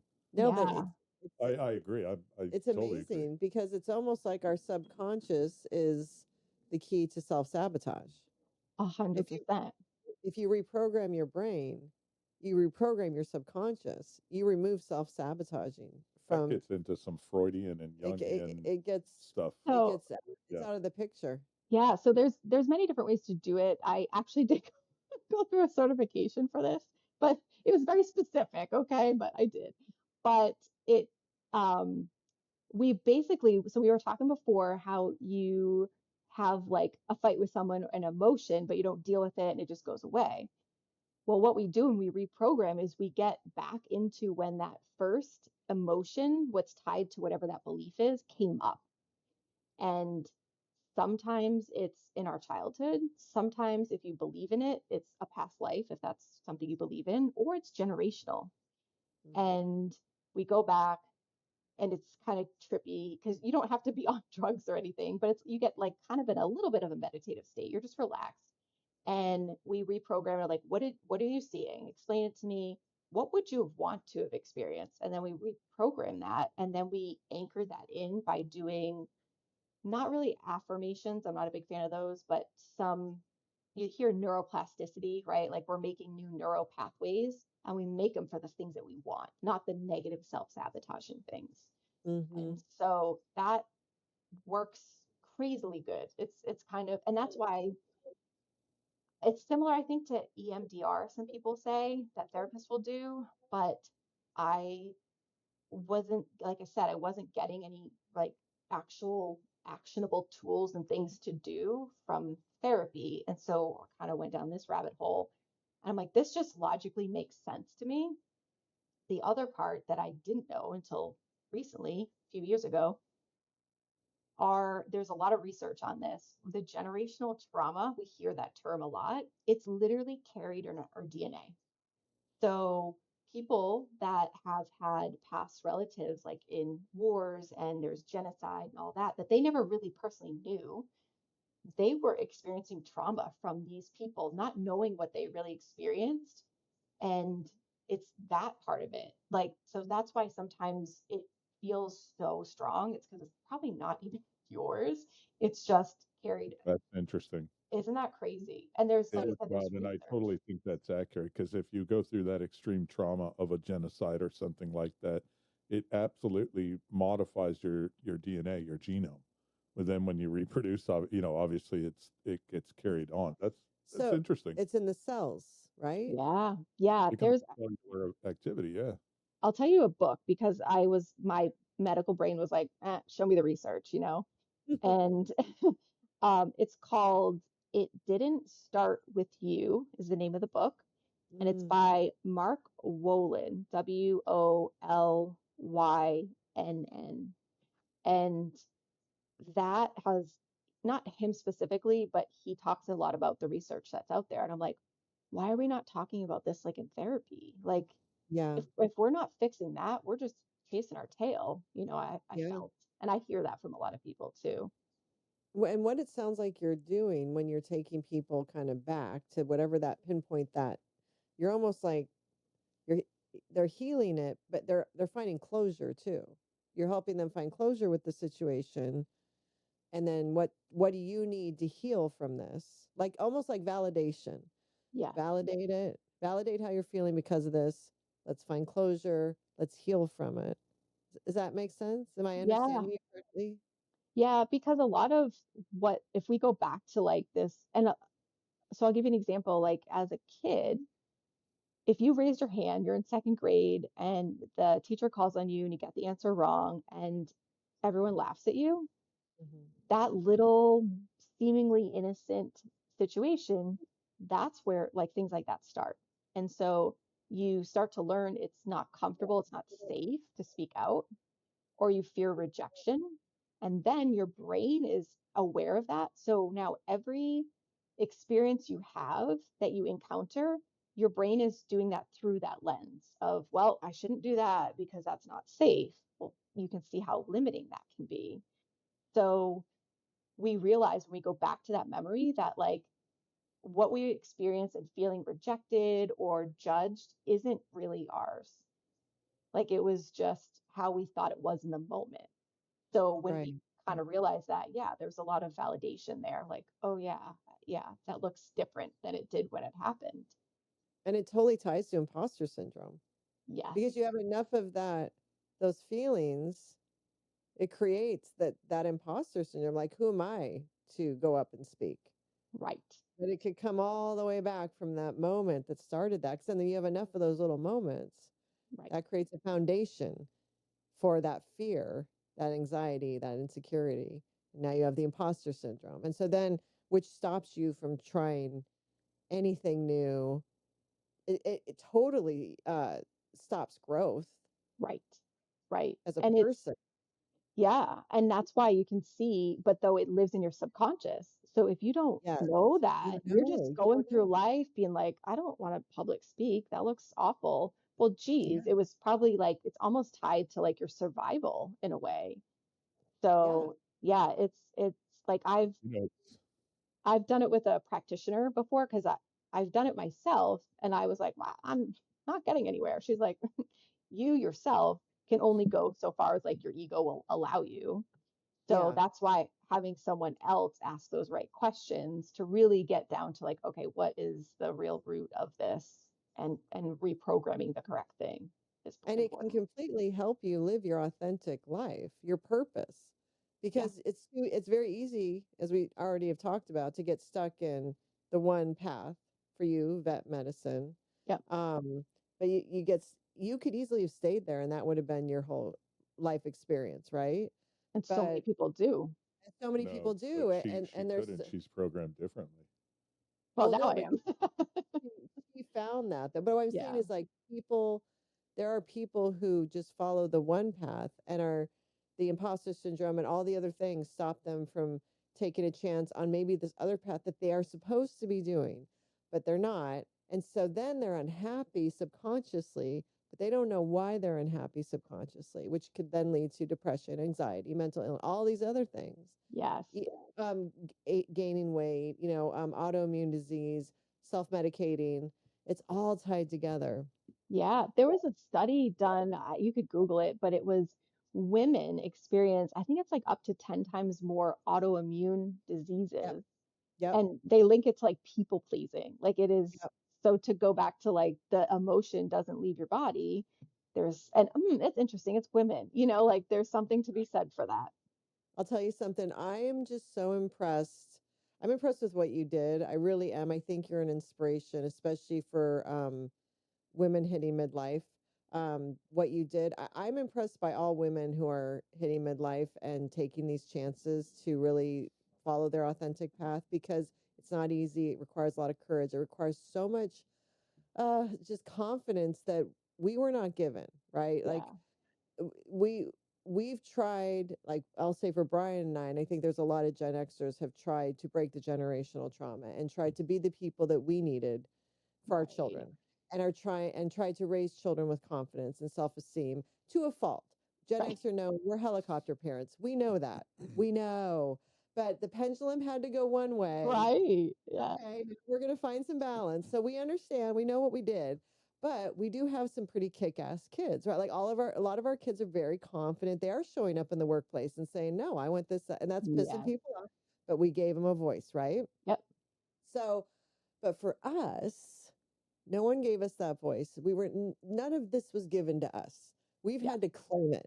We've had to search it out and be like, no, now is my time. I'm going to give that to myself. No one gave that to me. So I think it's a very courageous path when it's taken. And I love the fact that you were 41 when you started this, because for so many of us, we were in our 50s Yeah, when you're young. you're ahead. Yeah, it's awesome. You're ahead of the game. You can start the second half of your life Right. in your 40s with energy and Yeah. But I I would don't say know. too, yeah, like Go ahead. anyone that's listening to this is you don't need to wait for permission. And that's the Yeah. other piece. Like, and sometimes we think permission from family members or like your colleagues, like, what are they going to think? Listen, everyone thinks I'm fucking crazy. So I'm still here, you know, Yeah. like I had all those thoughts too, but don't let, the other thing too is don't take advice from someone that isn't where you want to be, because that's where like a lot of our close friends, and they have great, like you said, great intentions, but they can't see our vision for ourselves, and that's okay, but don't let that be the rate limiting step for you not doing and stepping into your purpose. well, 100%. and of those closest to you might be trying to fix something, and you don't need a fix. You need maybe assistance, not Yeah. a solution per se, but support to go and take Support. on something else. I have a question though for you. When I say that I don't think you could have stayed the path, it's not who you are, right? You had to change, and you did hit a point where you had physical and mental health issues, right? It was taxing and whatever that manifested itself physically in your physical health. So you had to change, and you said something earlier around it's never too late to change. You know, the bookkeeper wanting to become an artist. Do you ever come across folks though where I'm a big believer in what you're saying there, and you know, someone like myself, it's like the world's changing fast. I'm in IT. I do technology stuff. What was going on 10 years ago is totally different. Right. What was going on 5 weeks ago is a little different right now. There's this hyper fast evolution happening. So my question is, do you come across folks where you tell them you have to change, or like it's a definitive statement, like you have to change because what you're doing today will be obsolete? I don't know if you've crossed that bridge yet with someone. Is it more the why don't you try this? Have you had that definitive statement of you really need to change because you're not going to be a professional football player or whatever? Yeah. Yeah. Yeah. I don't say that, because if someone said that to me, I probably punch him in the throat. Do you know what I mean? Like I believe me, I've wanted to, but if they don't see that for themselves or have that passion, that means they might not know the path to get there, but they don't have that passion, then it's kind of a moot point. So I usually say, okay, this is what you want and you're here. Why, like our next step is this. What's holding you back? Well, and it usually comes down to several, not that many things, right? Like, well, what are people going to think? There's a fear of judgment. There's a fear of disappointment. I'm going to disappoint my family. Like, it all comes down to like several of those. And what I tell people is like, when you hear this, if you're listening to this episode and you're like, oh, fuck, that's a lot of work. It's not. What it is we are all inherently, I believe this, like, we have this core of us that is just inherently good, or most of us want to do good for ourselves and the world. But then it's like that analogy of an onion, right? We have all these layers, and those layers of all those shadows that we've picked up over the years for childhood, probably from previous generations, and they're just layered on, and that's keeping us stuck. So it's not like you have to change and be another person. We're just peeling the layers away. Like, it's there. We just have to get a little bit closer, and it's a journey. I remember asking my therapist, like, the typical type A overachiever. So, okay, like, so when do I like finish? She's like, huh? And I'm like, yeah, like, when do I know I'm good? I'm healed. She's like, oh, Amber, that doesn't happen. You're like, you're always, and I remember being so mad, so mad. So that's what I tell people is like there's not an end part. It's that moving that post. Well, we can't move it if it doesn't exist. It's just getting a little bit better than we were the day before and peeling back a layer. So like you'll clear the fear of rejection, but it will come up in a different way. But you'll be further along on your path and you'll recognize it and then you clear it. So I usually try to walk people down that path Mhm. because I see so many people that have so much potential, but I can't, it's not, if they're not there in their headspace, because again, if someone told me that when I was really burnt out, again, I'd be like, no, this is my career. Like, leave me alone. This is what I'm doing. You know what I mean? Like, Yeah. so it's a path, I think, and a process. Did you reach a point in your um, vet career where you felt like you weren't an imposter? That you you I got this. I'm not an imposter. Yeah, you know what's funny about that is I did, and then like 2 days later, something awful would happen, and I would be like, oh, maybe I'm not as good as I thought I was. Or there's something that I was like, how did I not know that? Or a colleague would say something, and you're like, oh shit, they're smart. So it's like, it's that one step forward, two steps back, and that kind of fucks with you a little bit too, because just when you think you're like, all right, I got it, it's there's some because it's just there it's nothing's perfect and it's practice and shit happens, Yeah. stuff that's out of your control, but somehow it's hard to be like, oh, I should have known that or I should have predicted that. And it's so Well, I that wish I goes. did, but Especially with living organisms, ah, right? You're treating ailments and disease on a living creature that that can't talk. that can't talk, that goes Yeah. home with a client who's probably doesn't always tell you all the information, whether they're aware of it or not. Sometimes we just don't know. And I've been on podcasts and they're like, all right, for veterinarians that are listening to this, like, what would you recommend for a new grad coming out? I'm like, you don't want to hear this. This is like the worst advice, but it's like, you're not responsible for the pet getting better. You Yeah. inadvertently, the pet gets better because you have expertise and your experience and you make very educated recommendations and treatments. But ultimately, you can do all that by the book. That doesn't, and it happens, that doesn't mean that pet gets better, but that also doesn't mean you failed. And I have to like Yeah. explain it. It's like the worst, I feel like but Yeah. That yeah, makes sense. That makes sense. I feel like I'm trained to lie to a vet. yeah, I everyone is. I think everybody has. Have you been walking them? Oh yeah, 2.5 miles a day in the Yeah. morning, again at night. Meanwhile, he's sleeping all day. Yeah. We know, by the way, we know. Not not Floyd. He's on his Well, we walks. had The that other chocolate two. incident once, right? It's like, yeah, we know We were dogs are honest. not Yeah, supposed to eat he chocolate. ate chocolate. You were talking about that path. It's like it's that you're taking your clients down. It's almost like a path to their authentic self. Because with each layer, they're getting to the root of them. Yes. I just that's what that's what I visualized when you talked about that. I think that's a great way to explain your coaching because there isn't an end. You're not like graduating, you're not getting a report card. It's a journey. Right. And you don't need to make leaps and bounds because that can be very overwhelming, especially like you said, if somebody's just kind of dipping their toe in, Yeah. you don't want to scare them and push them in the pool. So, I'm a tough lover. yeah, Yeah. well, but you're an avoidant too, so let's not even go there. But No.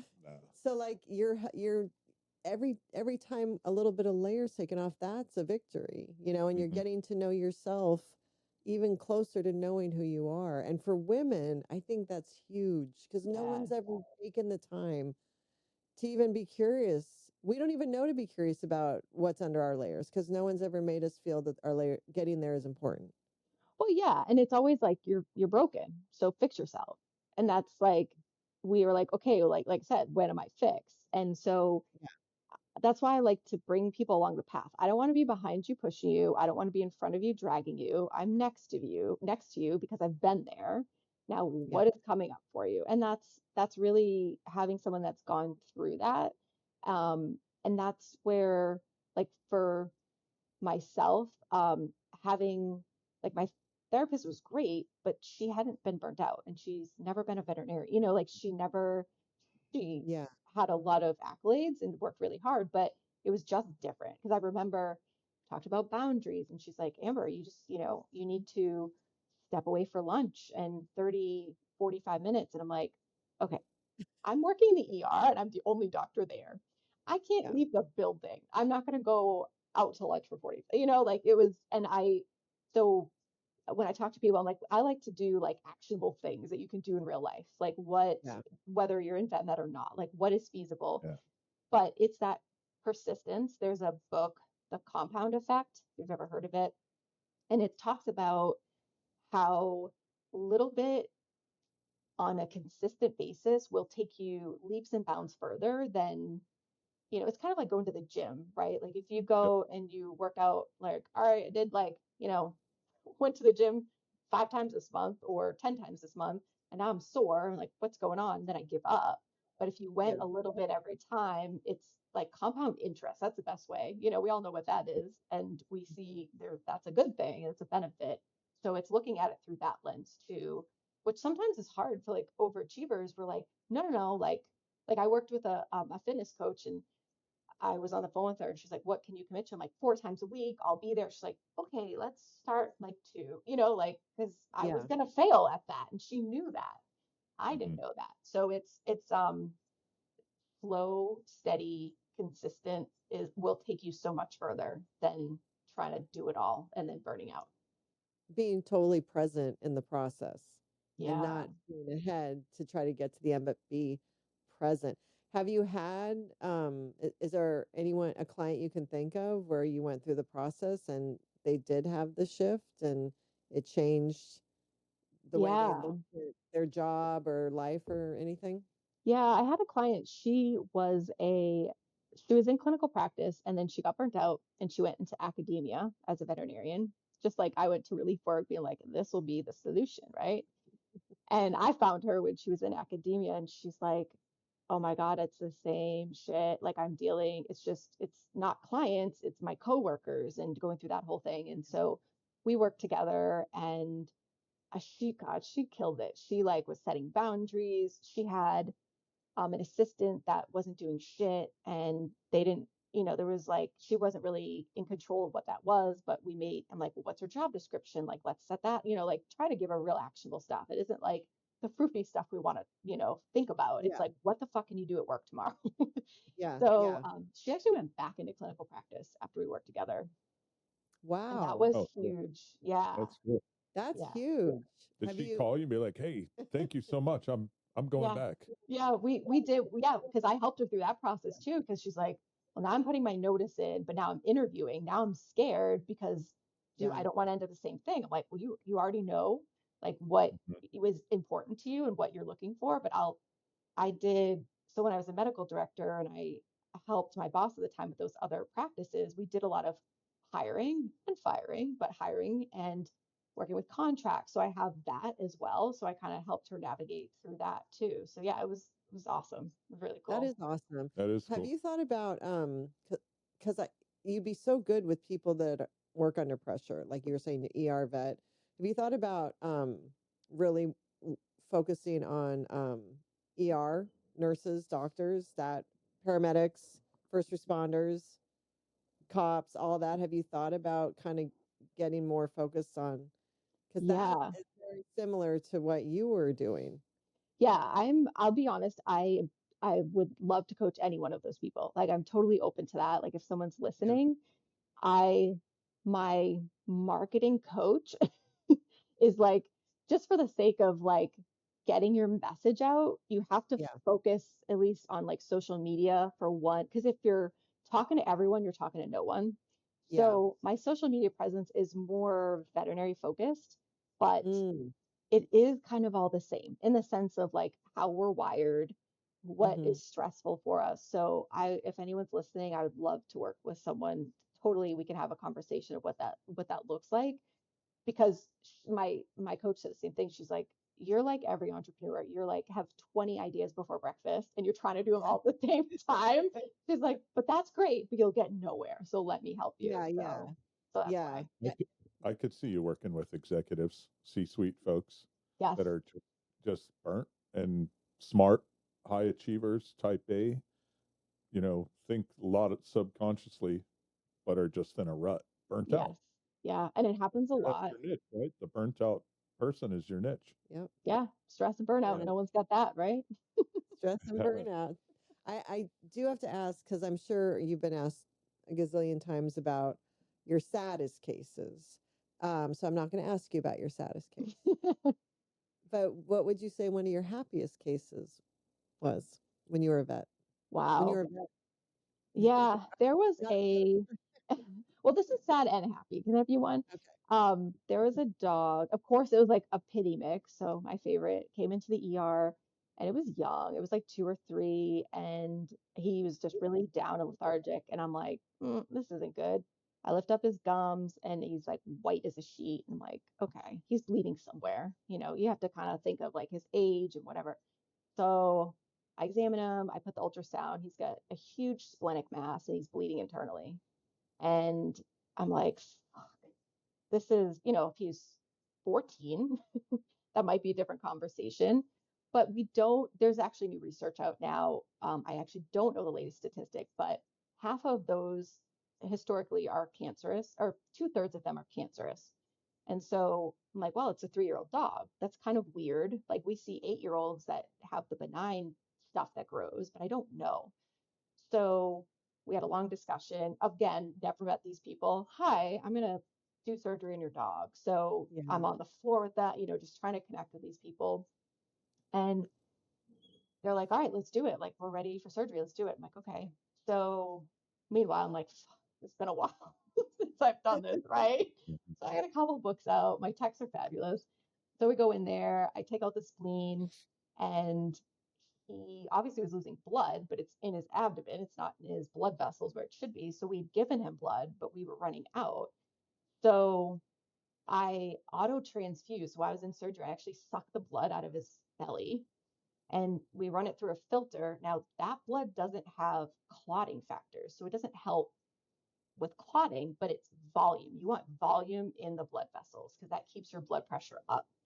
And I could give him fluids, but it just dilutes out your blood.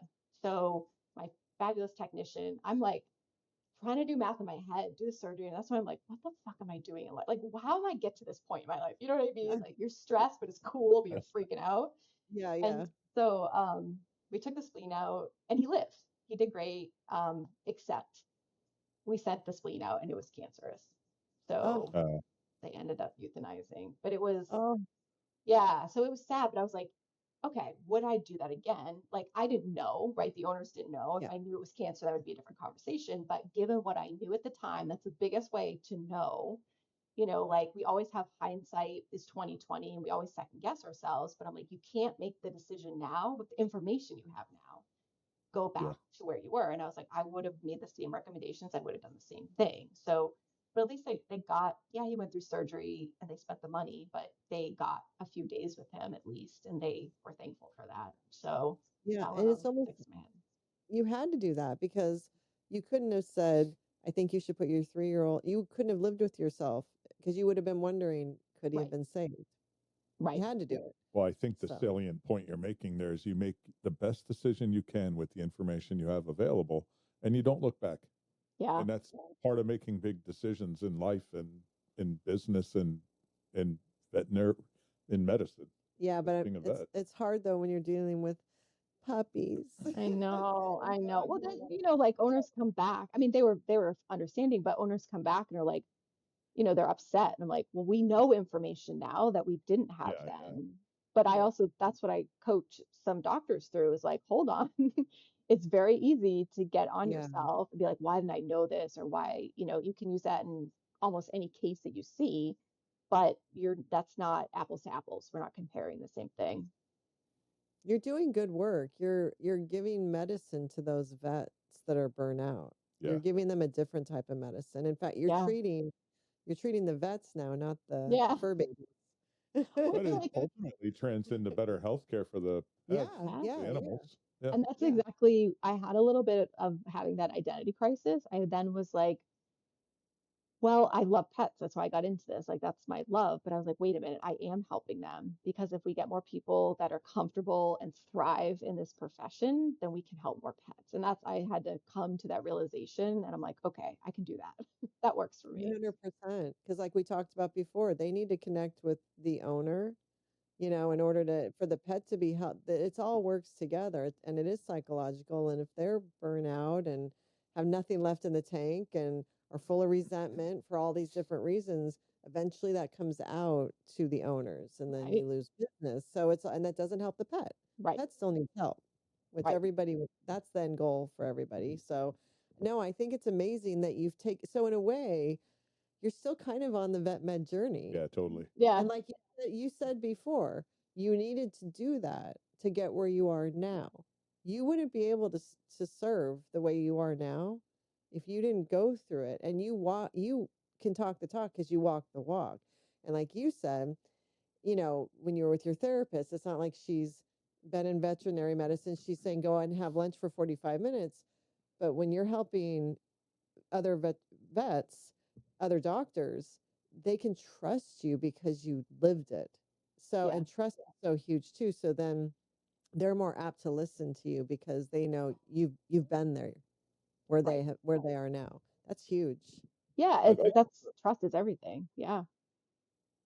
I was just going to say it's a natural evolution, I think, of of the field, in that there is the burnout. There's never been attention to medical or mental stress or it's Yeah. not. I don't want to say illness, right? It's not an illness. It's stress. Burnout. It's burnout, and so this is probably a natural evolution that you're filling a real need, whether people know it or not. They can use your guidance, your coaching. Yeah.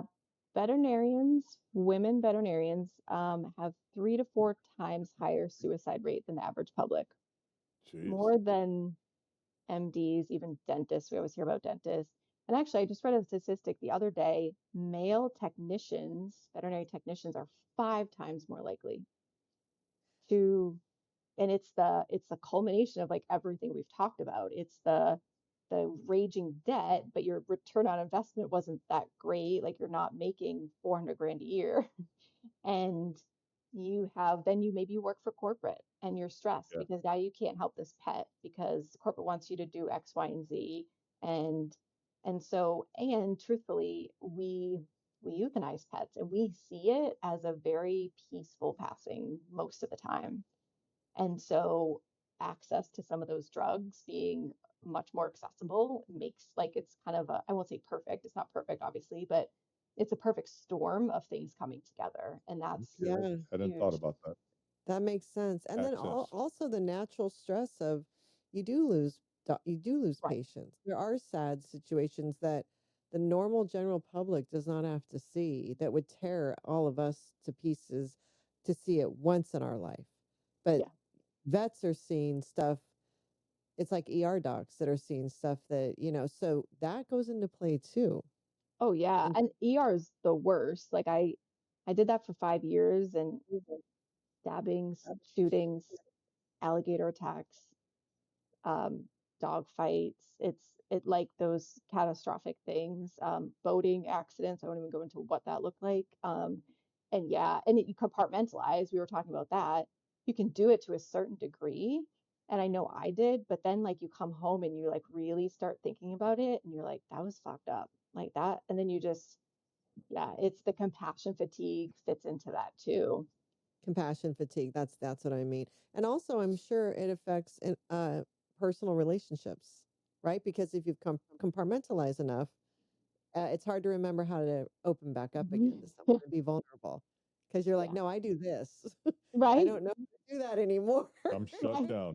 Yeah. Well, So yeah, it's because like, most of the time you come home and you're like on the couch, like, okay, like I don't know if you ever had like a crazy day, either at work or whatever. And then I used to find myself driving home and I'm like, whoa, I don't have the radio on. Like there's no noise. Like you're just, Yeah. and you yeah, get home and you don't even know how you got home. So it's just yes, like that whole disconnect. thing too. Yeah. Yeah. Which is another big Gen X elder millennial. It's one of our number one tools to get through our childhood. I'm just going Right? to disconnect now. That's where I'm going to go because we just did it. And Yeah. so it's easy for us when life gets crazy. Instead of peeling back the layers, our go-to is, oh, just disconnect. It's no big deal. Yeah, there it's worked for my whole life. That's funny. You know, My oldest cannot understand if we get in the car together, the first thing he does is go to the radio. He can't understand why I can ride from like here to Tallahassee over to Tampa which is six without and the a half radio on. hours, yeah, or And it'd four, just yeah. be like he can't relate to it. And it's like it's just quiet. Yeah. It's quiet. I want peace.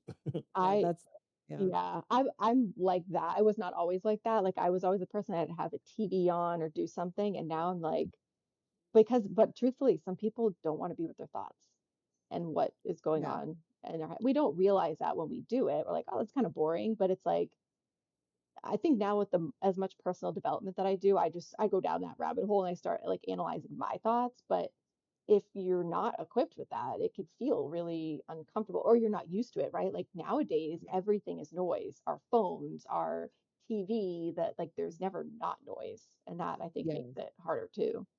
And then I've known people that are always doing. They never want to be home and still, or Right. they're always with other people. Like they don't want to be alone, or so it's all you're always running. And it's usually from your thoughts and all Hmm. and your issues or whatever. So, do you have any more questions before I ask my Yeah, last I actually have question? one. I love Okay. being in my thoughts. I don't. I I do constantly. too. Yeah. Yeah. Yeah. Yeah. Um.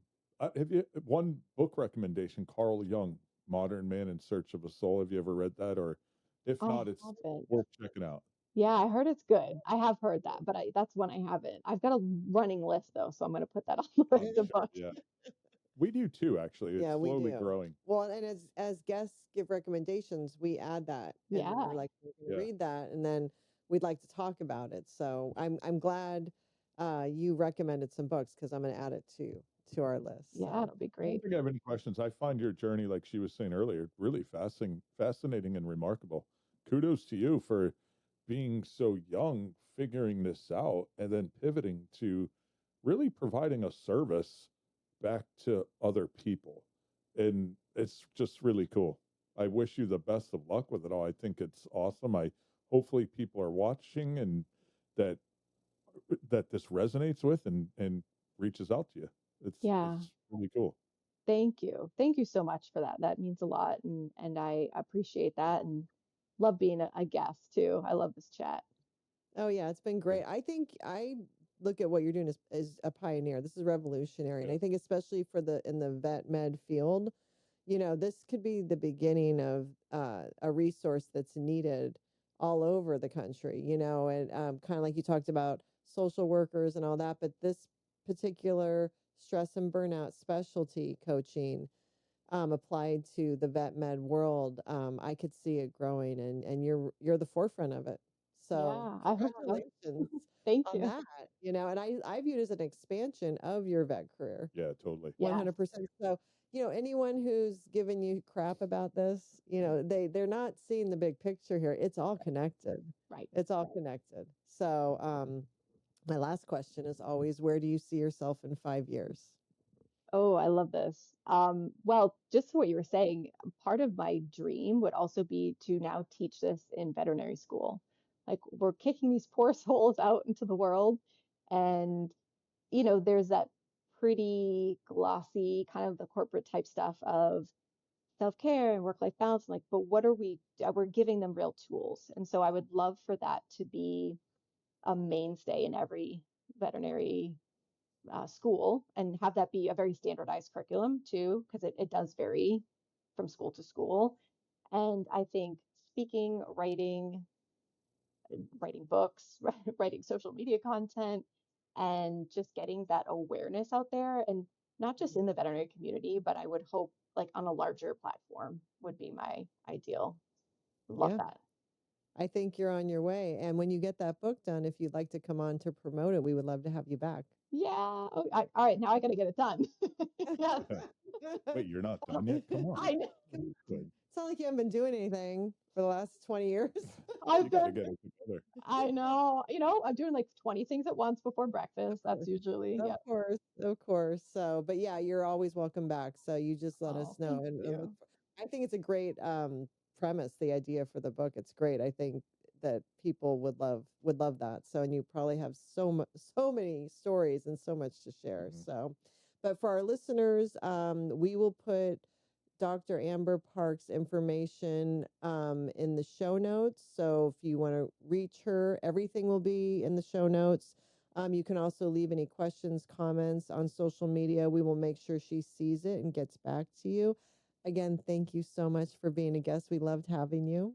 Yes, thank you so much. And yeah, anyone that's interested, I usually will do like a 45-minute call too. Like we get on a call, let's talk about it. Let's make sure this is a fit for everyone. It's not, we all want to make sure that it's mutually beneficial too. So Perfect. And all the information you gave us is the best way for them to reach you, correct?